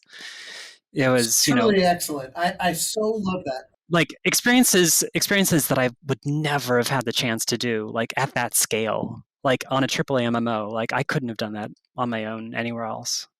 Yeah, I mean, that's incredible. Well, what made you? So then, what catalyzed the leap out of there, and does Celeste tie in directly with that? Like, was that kind of this is now the thing I need to be doing, or how does all that square? Because that was the impression I had, was that when Celeste kind of exploded, you were pretty reasonably recently out of Arenanet. Like, it was your immediate prior kind of resume item, as it were. So there was actually one step between, but bring me up to speed. Yeah, so I had started working on Celeste, in sort of my last days at Arenanet, but at the time I was also considering just going to a different job, because I'd been in Arenanet for 6+ years at that point, and I was like, I feel a bit worn. I've been working on the same game for this amount of time, and so I really wanted to try a different experience in game dev. And at the time, I was working on Celeste, and I was like, well, this is going really well. This is cool, but I still need a full-time job. Right. So I actually moved to Montreal to join Ubisoft for a year. Wow, I did not ever know about that. Yeah, so I was As a designer. As a level designer, actually. So it was kind of taking a slightly different approach to design there. So I worked on Far Cry 5 for a year. No kidding. Yeah, and so I like was way pre-ship, I guess, like early days. It was around the last year of development. Really? Yeah. Maybe I'm conflating 4 and 5. When did Celeste? What year was that? It feels like it's too long ago for that to be. 2018. So they both came out in the same year. Wow, fair enough. Yeah. In my mind, Celeste was several years before that. I guess I have no. My time dilation is all fucked up. Yeah. No, it's been about 3.5 years since Celeste came out. So, yeah. Crazy. But yeah, so I was there at Ubisoft from 2017 to basically, for the year of 2017. Got it. And so I was doing level design, and quest design was a part of level design. So that's kind of where I ended up in their hierarchy. And that, it was a thing. I did a lot of work, and then most of it was thrown out by the time the game shipped. So it's funny because as much as Guild Wars 2 is an earnest AAA title, Ubisoft is a whole other. It's a very different beast of just. I mean, I worked on one of the Assassin's Creed games, and I remember one of the producers telling me that it was, I think he said 1,008 was the total number of people that worked on that game. Yeah. Across studios, all the different, Quebec, Montreal, Paris, and Singapore. Like, it's just hard to fathom. It was about as far as I could get from where I feel at home. In the development environment. Right. And so it was very much it was definitely sort of a trial by fire, and solidified the fact for myself that I didn't really want to work in AAA. Right, sure. So it was a lesson learned, but I'm glad I had the experience to at least kind of like see what that feels like, in that process.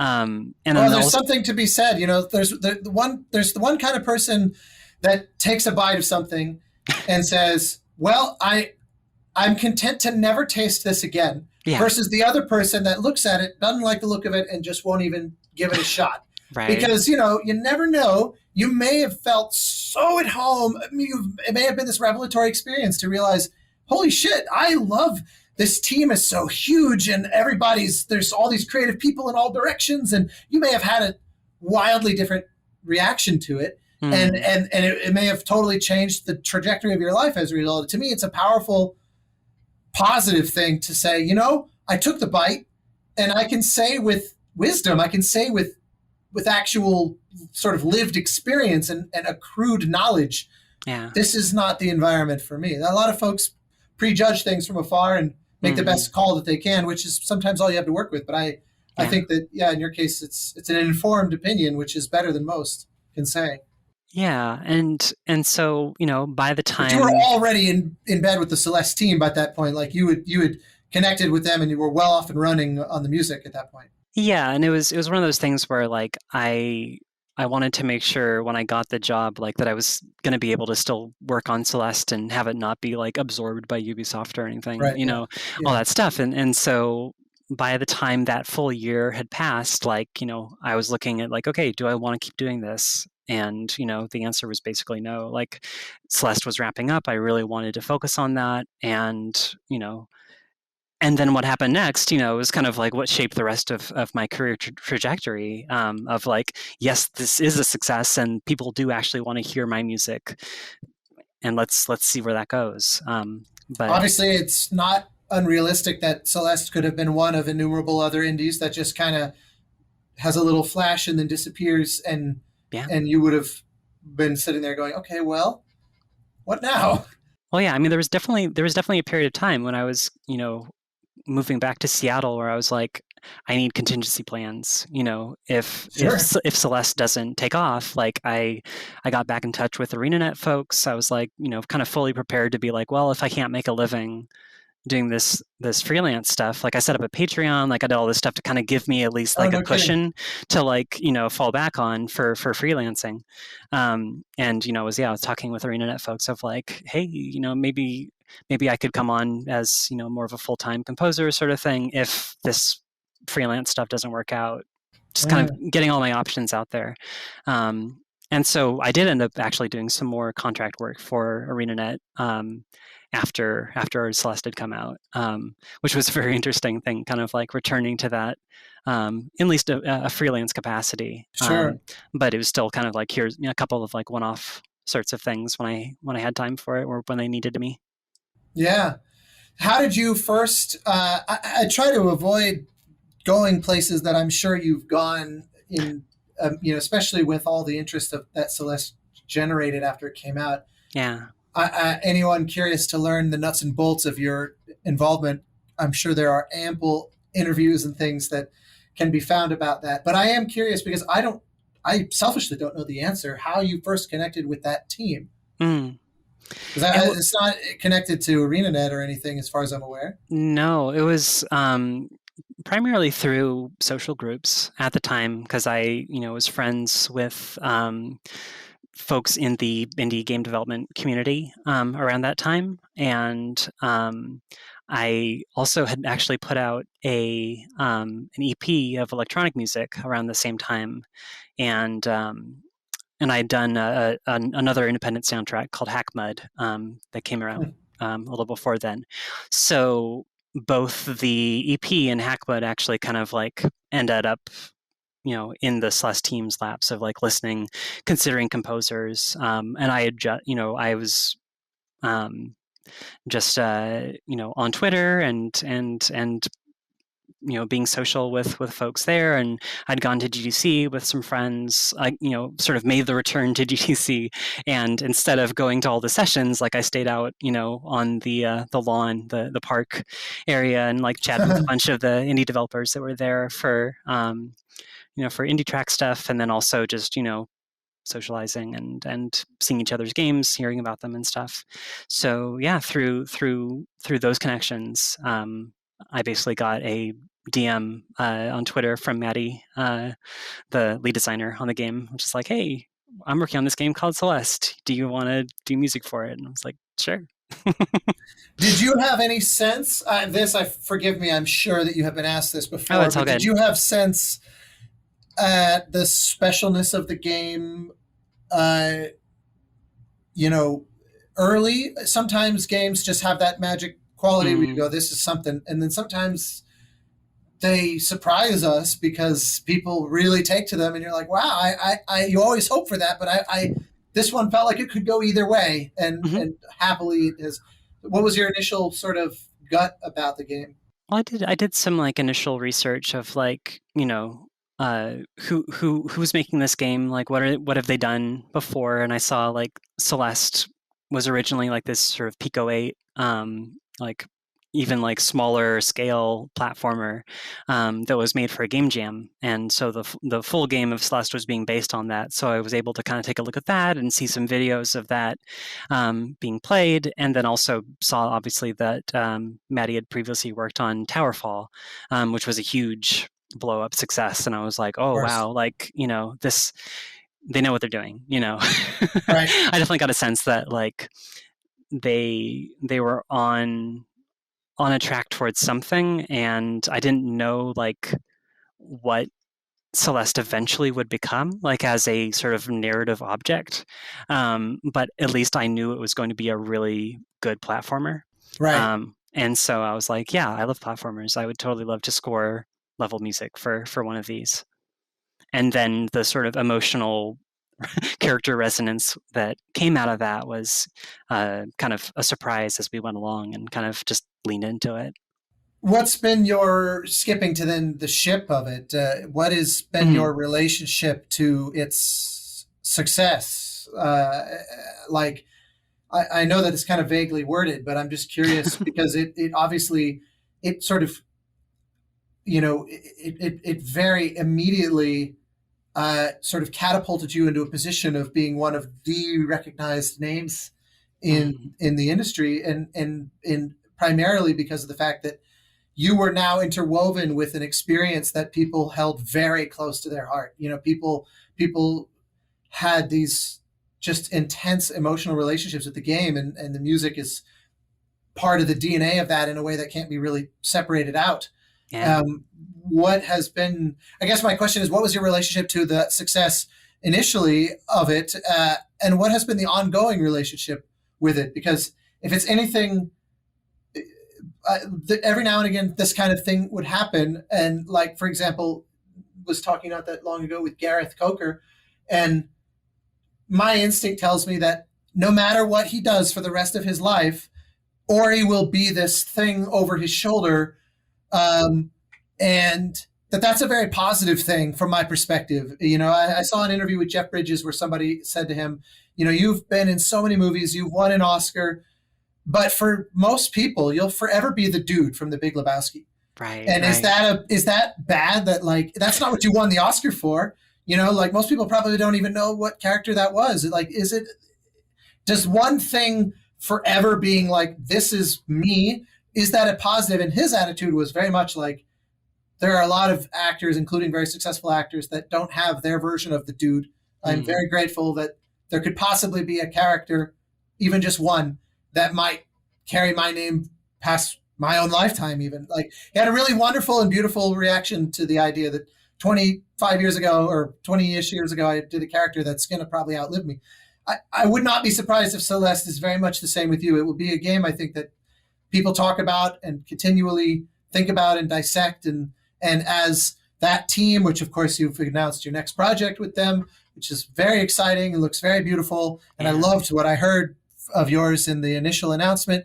Like, it will be the thing, as their and your collective success creates new projects, it will also make people go, who are new at that point, saying, oh, I wonder what their earlier work is like. And so there will just be a continuous churn of people discovering Celeste for the first time and go, holy shit, where have I been all this time? I can't believe it's 10 years later and where has this game been all my life? I know I'm throwing this at you a lot of different ways, but what is your kind of relationship to all that? Because it's a thing that very few composers get to experience. Yeah, I think it's definitely been an arc for me in a lot of ways where like the initial feelings of it were like surprise and just like, wait, what's happening? It's kind of like that. The moment that sort of is crystallized in my brain is I was on the train up to Vancouver for the launch party for the game. And it was literally like the game had, because the train is super early, from Seattle to Vancouver. So I had to get there at like 7:30 and the game was set to launch at 9 a.m. So like the train the train departed at around 8 or so. So right as we're getting close to the border, is when the game is scheduled to launch. And I also had to release the Bandcamp album at the same time. So I was on my phone with very spotty reception, like waiting until I saw that the game was live on Steam and like we're in our developer chat being like, okay, it's time to go. And then like, 9 o'clock happens and I go into my Bandcamp and I'm just like on my phone, like, okay, launch the album. And then almost like several minutes after that point, like I just kind of like put everything down. I was like, okay, it's done. We've launched the game. It's out there. And then I was out of reception zone for the longest time. And so like when we crossed the border, like, my cell plan doesn't work anymore. So, and the Wi-Fi on the train sucked. So I couldn't even like connect there. And so I arrived into Vancouver. It's like Apollo 13, where they're like, there's like that window of time where they can't reach the astronauts. Yeah, you have no idea what's happening. And so I arrive into the train platform, and I get there and I meet up with a friend of mine to go grab some lunch, like an early lunch or something. There's coffee or something because it was still like morning. And so I get into the cafe and then go into the Wi-Fi, and I open Twitter, I open, the team chat, I open my inbox, and just, you know how Bandcamp sends you emails when you get a sale. Oh yeah. I just had this wall sales emails in my inbox. I had people adding me on Twitter being like, this is so good. Like at this point, like the album had been out for maybe like a half an hour. Like no one even had a chance to like listen to the whole thing yet, but people were like, oh, this is so good. I just started playing the game. I got to like the third level. I was just like, well, it just came out, you know? But it was this overwhelming response. What drove? How are people finding it? You know, that's always the big challenge for indies is just how like we can make the best game literally ever made, and if people don't discover it, it's all for nothing. So what was driving the discovery of it? It was Nintendo helped a lot actually, because it was one of their sort of marquee indies that was coming out.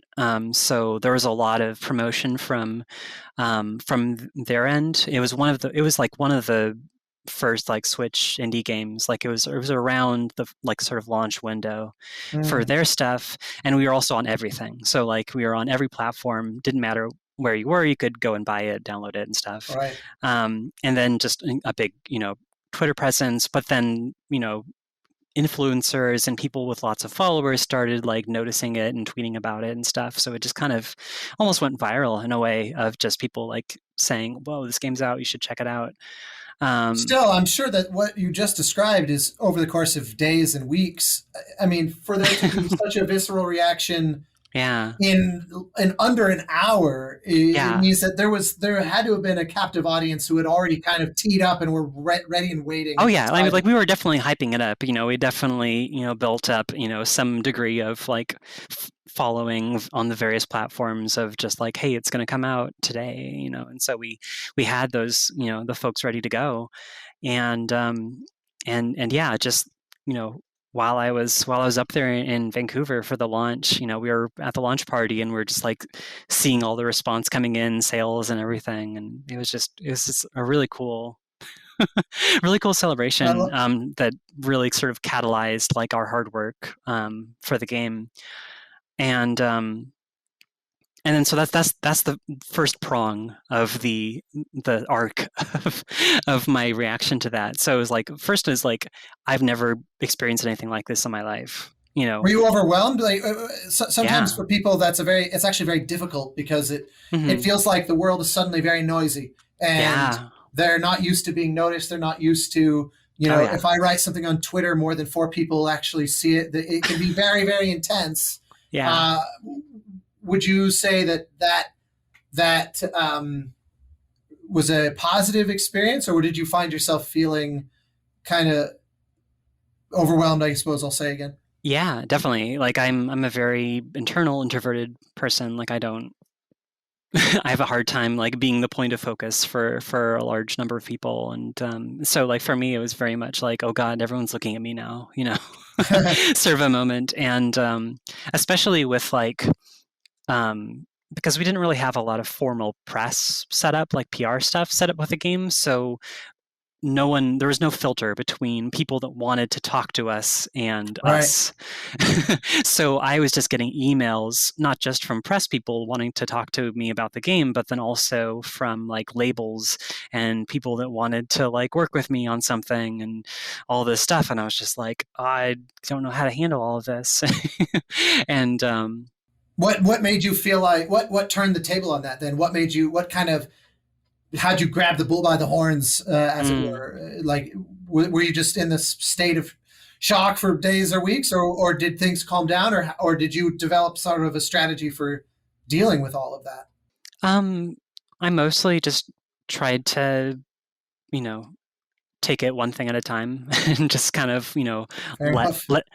It was a gradual process over the course of months of teaching myself that I didn't need to reply to everything.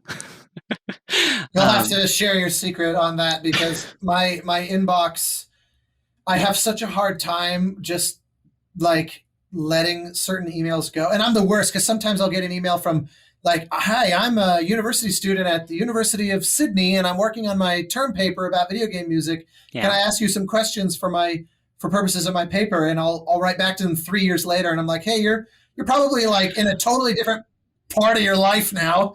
But no. I just want to say I never deleted your email because I was hell-bent on writing back to you. I'm sorry, I totally screwed up the ability to answer your question.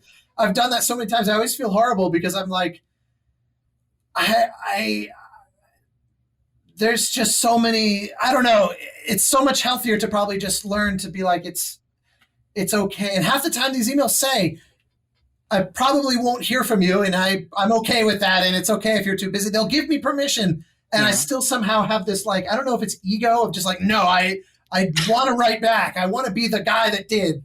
Like I have a hard time with it, so you'll have to become my spiritual advisor on this one.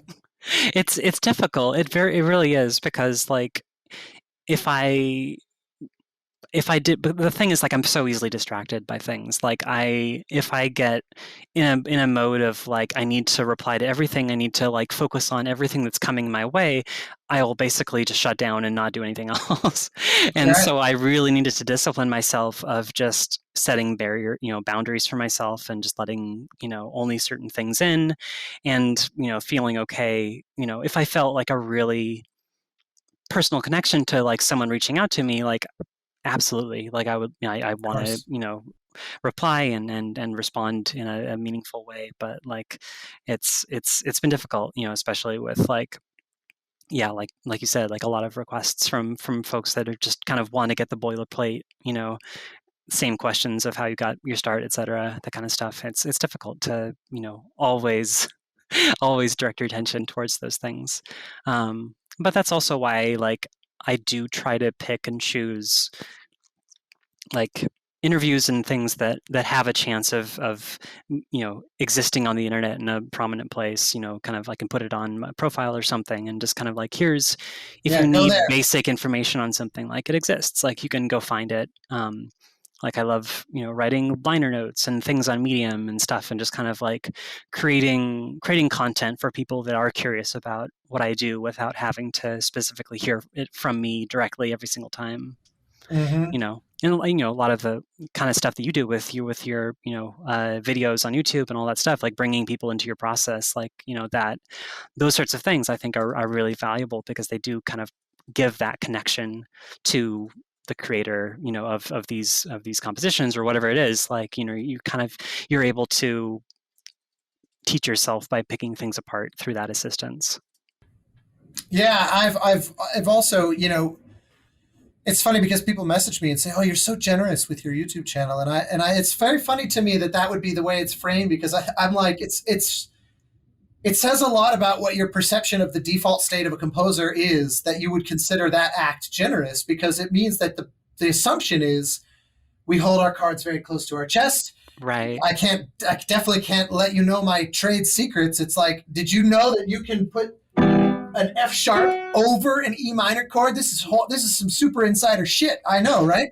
Yeah. And so it's like the idea that I wouldn't just transparently share it, that's almost like this shock, because it's been very gratifying to have composers message and say, I put these scrolling sheet music videos on YouTube, and I get positive feedback from composers that are saying, this is just what I was looking for. Like, I went on YouTube, and half the time they're like, I never even heard of you before, and I just was looking for something like this of any kind of resource, and there's so little of it. And then it came across this, and it was so useful and helpful. Because for me, where it stems from is, and I get this similar, I know I'm not summarizing you, but I do think that this is probably something you would relate to or agree with, is so much of what motivates me is a general love of games, that my calculation is, if I can do something,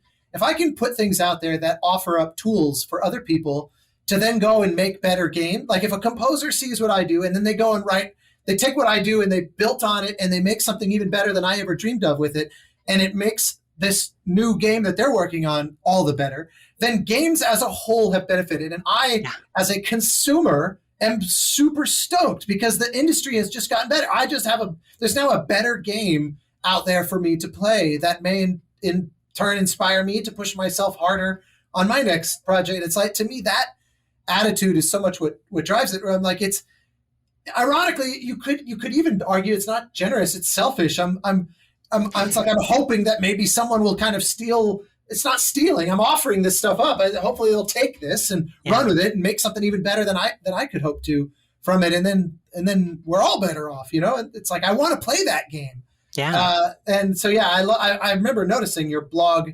Remember you and Bear trading some mutual blog admiration on Twitter at one point, because he was always the same way, where he would put these like fucking theses on I mean, it's like 50-page blogs. On like 2Qs, yeah. It was unbelievably elaborate. And I remember thinking, who on earth is the audience for this? And then it turns out there's like legions of people deeply interested in it. Yeah. Yeah, totally. I should say, who other than me and a collection of similar, as a friend of mine would say, people who share my sickness would have an interest in this. It turns out it amazes me, especially gamers, even more than film nerds. Because obviously Barrett's coming from a place of film and TV, pretty not exclusively, but overwhelmingly, and the average gamer seems to take an interest in the behind the scenes and the below the hood more than the average movie nerd. Like someone will play Celeste, and there's a much higher conversion rate of people who want to know about you. They want to actually buy the score and not just go like find it on YouTube, buy vinyls, all that kind of thing. It's truly incredible. And it seems like it's funny that you describe yourself as an introvert, and it's not that my impression was the opposite, but you have really, you seem very at home, especially on Twitter, sort of being open and communicative, and some people see social media as like, it's just where I share my links, Right. But to you, it feels like it's a little bit more of an extension of yourself. Is that a fair assessment? Yeah, totally. I think that it definitely stems from like my background in, doing text-based role playing, online. Like, I'm still able to kind of channel myself into, Are we all just NPCs to you, basically? Are we all just see every time you go on Twitter, it's just you like logging into your avatar, basically? No, you're all other characters within this world of the internet. We're all collaborating on trying to communicate with each other, but in a way, like anything that you are putting a lens, on you're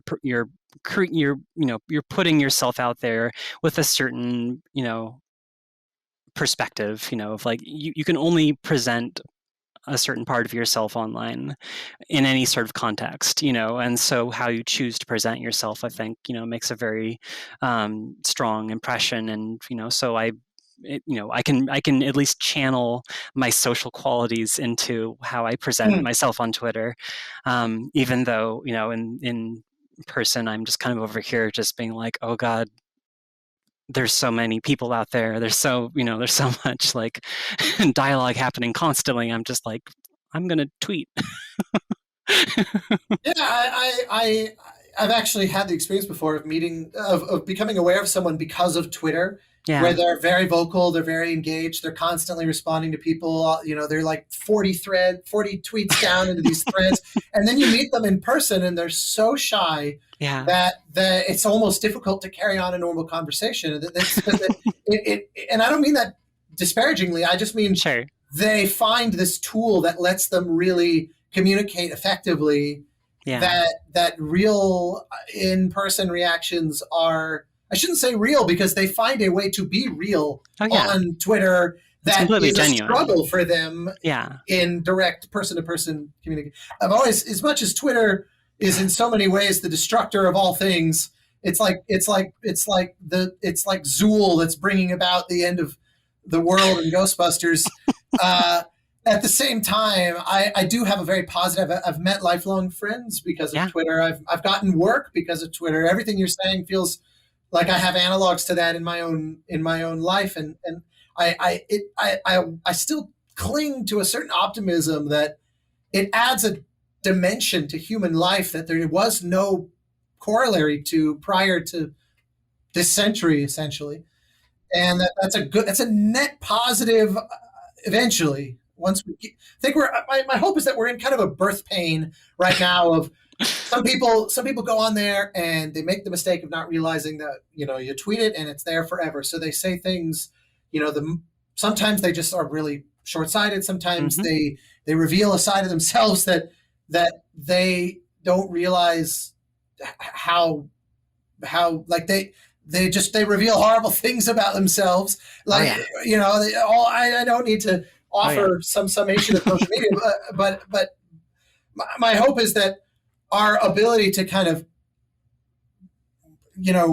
use it as an extension of ourselves in an organic and productive way. We're still figuring that out.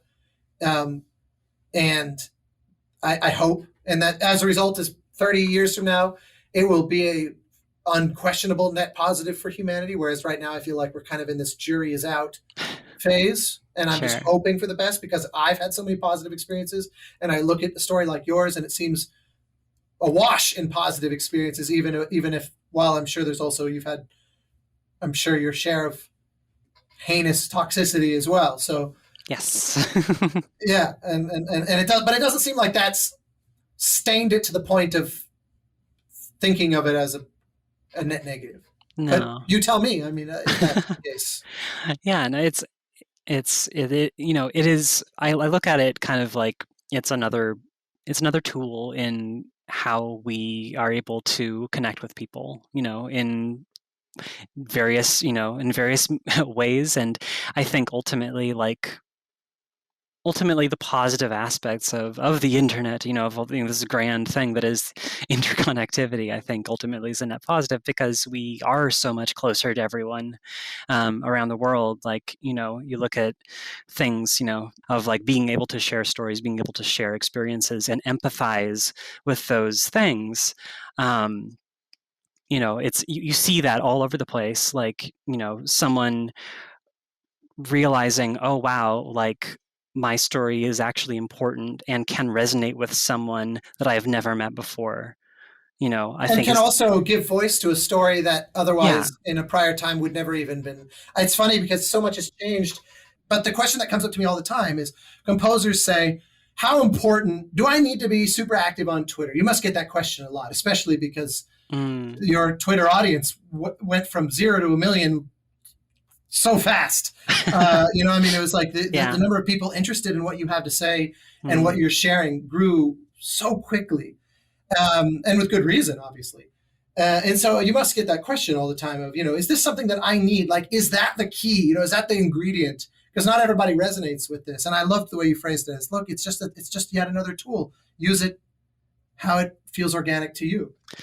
Yeah, and it's another thing that I've kind of felt all over the place, as I've become more visible on Twitter and all of that stuff of like, how do I use that visibility? And there's definitely days where I do just kind of want to hole up and just post links, that kind of stuff, especially if I'm like very out there and just kind of like I've been a very visible presence for a while, like, opens up the number of people that are seeking me out to say things, whether they're positive or negative.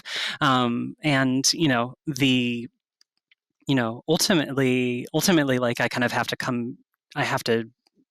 go away and come back, for a number of reasons. And I think letting myself take breaks when I need to lets me revisit that connectivity in a better light. But then ultimately, like I still want to be myself on there. Like I don't want to just be, uh, a repository of press releases. I just want to be a person. I want to share the games that I'm playing. I want to talk about just all the nerdy shit that I'm up to. Those sorts of things. And when I have opportunities to talk about the things that I've worked on that I'm excited about, like I know the people that are engaged in that social sphere are going to pay attention to that. Like I know that they'll actually care about it, even though I've been talking about all these variety of different subjects. I know that when I talk about Chicory coming out, people are going to be there and they're going to support that. Well, I mean, I made the conscious. I follow a lot of sciencey. My big love outside of music is science and cosmology and epistemology and just sort of the philosophy of kind of how do we as Carl Sagan said, interrogate the universe. Yeah. And so I haven't been as active on it lately, I suppose, but especially in years past, I every now and again I would ask people on Twitter, why are you following me out of curiosity? What brought you here? Yeah, exactly. I'm curious why, what you like, if anything, and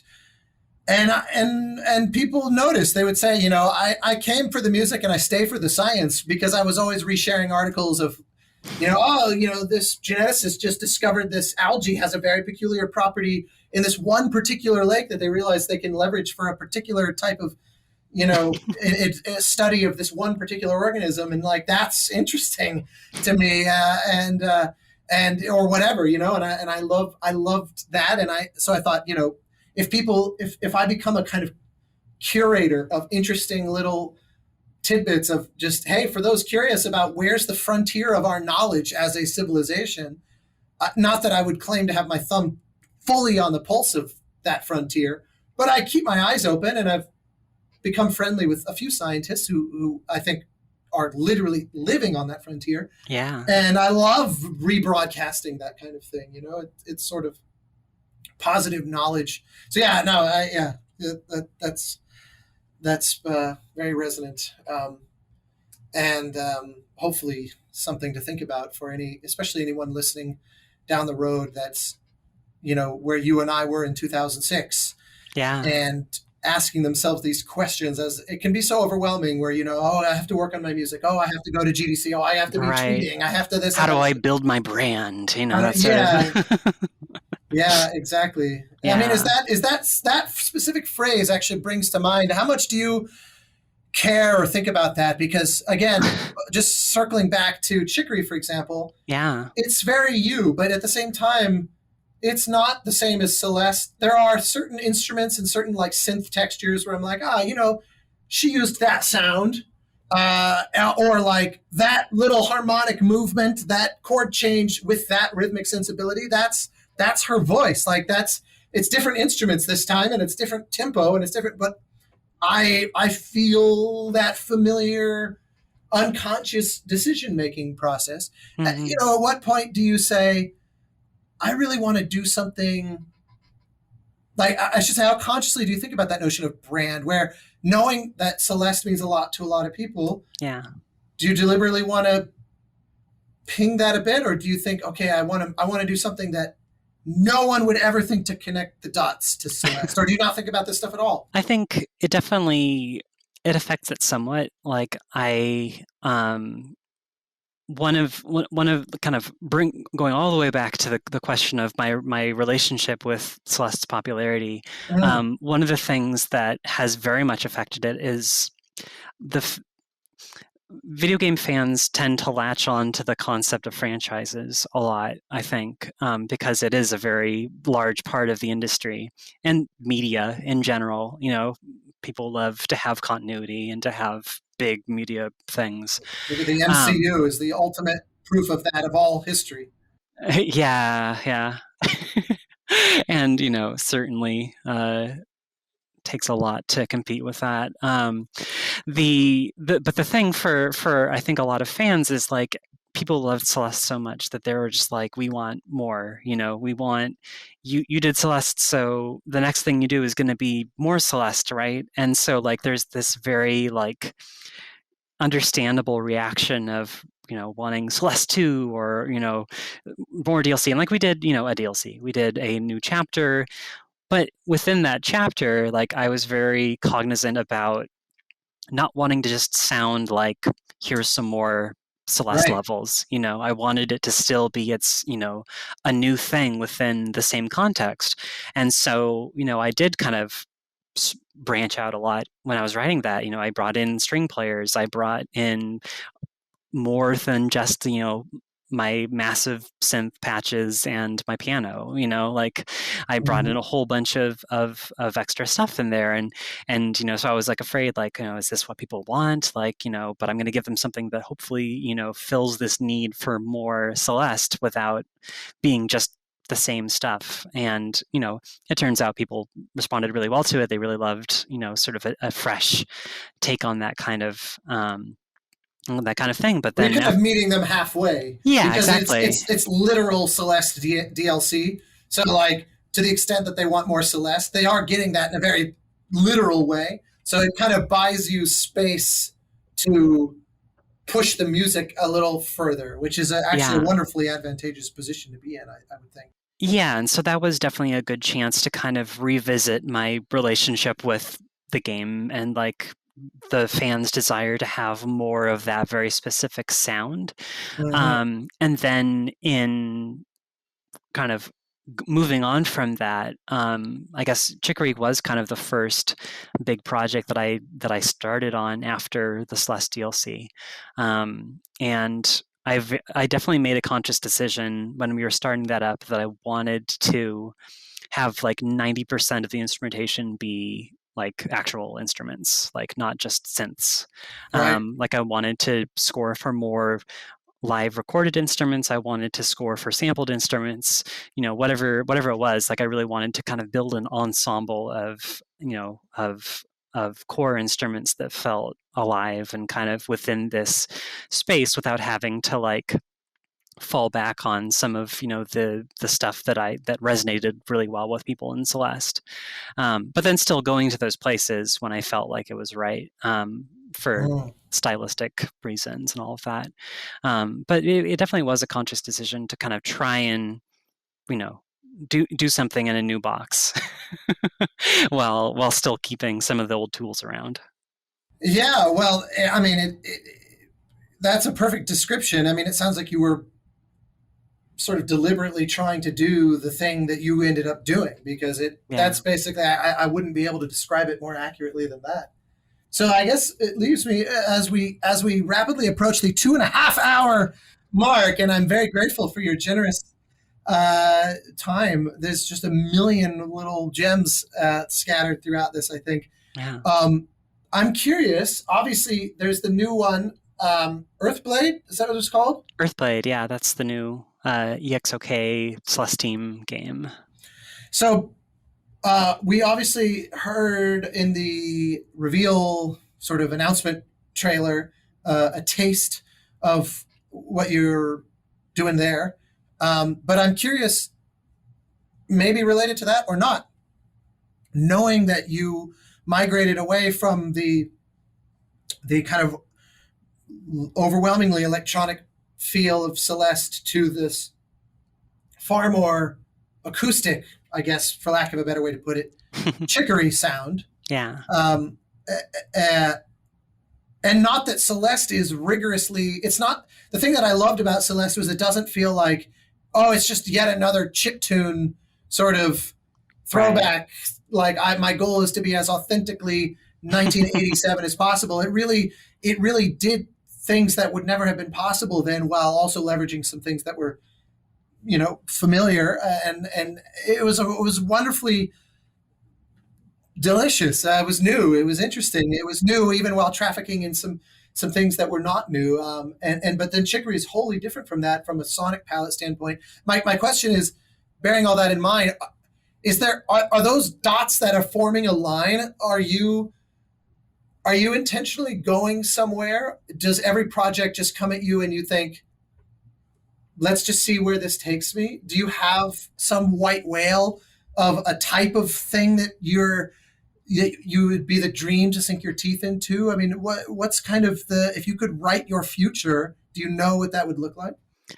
I think honestly, the future for me, like, I want to, be able to keep writing the kinds of music that I'm writing, but also have more and more budget to realize it as best as it can be, if that makes sense. Where, like, most certainly does. Yeah, because I love one of my favorite scores from last year, and I'll keep yelling about it to the ends of the earth, was the score to Paper Mario: The Origami King. Mm-hmm. And it's one of those situations where the music teams at Nintendo have been writing a very different, very varied series of soundtracks, but they've been writing a very specific kind of music over the course of, the Paper Mario series, over the course of the Mario franchise, as well as Zelda and everything. Oh yeah, it's very recognizable. all of these games, like, they really have this kind of tradition of being, kind of a little out there in terms of their instrumentation choices, their approach to composition and everything, and presenting that in a game. And I feel like Origami King really sort of captured the essence of what a really good Nintendo soundtrack is like, with all of the budget thrown at it, so that every single instrument is recorded live. It's all of these eclectic ensembles. It's not just, symphonic stuff. It's, this collection of very specific instruments. You've got like a full big band jazz thing going on. You've got all of these ensembles that are kind of doing their amazing, they get all these amazing Japanese session musicians together. Like the latest Mario Kart was also an amazing example of that too, of just getting all of these session musicians together and creating these ensembles that don't exist. Like, there's not a band that is these instruments, but they've collected them together to make these very specific pieces. And that's the kind of the passion that drives me. I love seeing inventiveness in instrument choice, in incorporation of synthetic sounds with live sounds, with sampled things. They're not afraid to go into the past and bring out an NES or a Super Nintendo sampled something to kind of present it in the context of something else. I just love that inventiveness, and I just want to keep on embracing that for future soundtracks. It sounds like specifically an inventiveness of instrumentation that like in a sort of increasing the roster of collaborative musicians that you're cooking up music with. Yeah, absolutely. Well, God knows I relate to that. Of all the things you could have said, that one probably strikes closer to home than almost any answer you could give, because I really relate to that. To me, finding talented musicians that like I write for this particular cellist a lot, and people say, I get asked about it periodically, and I say, she's just such a force of nature. Or Kristen is a perfect example as well. I get excited to hear what she'll do with something. So I think about, I don't sit down on a project and go, oh, what would be great? English horn would be great. And how convenient, I know Kristen. I say, where can Kristen fit in? What can she bring to this? I go actively looking, this could be a really nice place for something very breathy. And then I'll call her and say, okay, of your 7,000 instruments, what's the most wispy and breathy choice? Are we talking bansuri and so it's totally backwards from the way sometimes I'll work, where I think of a color and then I go looking for somebody who can play it. Right. So I think, I don't know. That's not exactly the same thing that you said, but I feel like they're kind of cousins of each other, and I totally they're definitely related. Yeah, I just love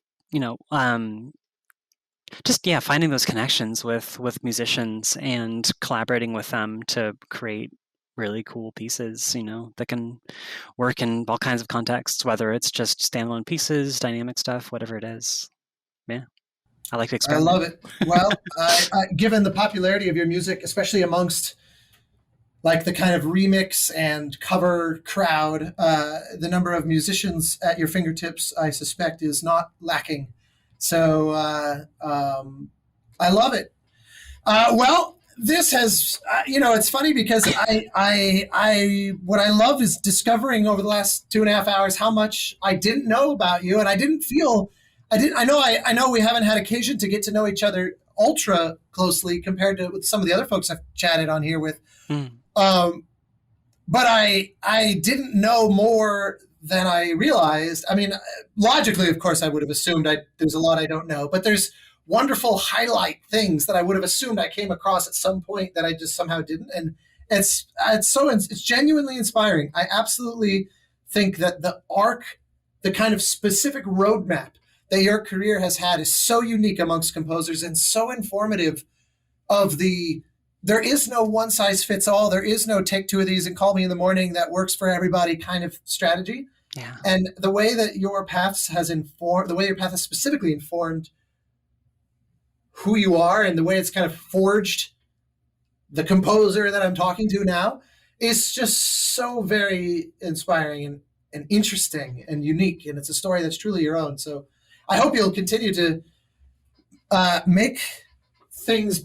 Obviously, you're going to keep writing scores, I would assume. But things like, just knowing that you've dabbled in design so much, and your ESC project, ESC. What do you call it? Is it which of those? Escape.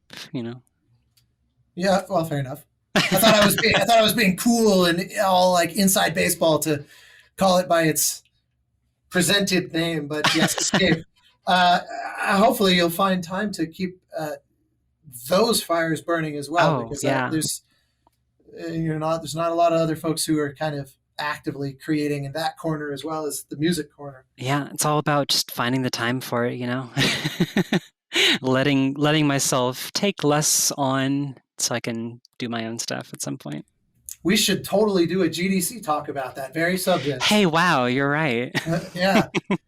An ominous portent of things to come. Well, Lena, thank you so very much for this. This has been truly, truly awesome. Yeah, thanks for having me. We'll do part 2 again soon. Sounds good.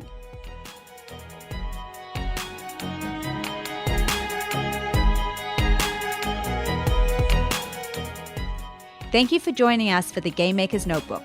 For more information on the Academy of Interactive Arts and Sciences, our podcasts, and our other initiatives, please visit www.interactive.org.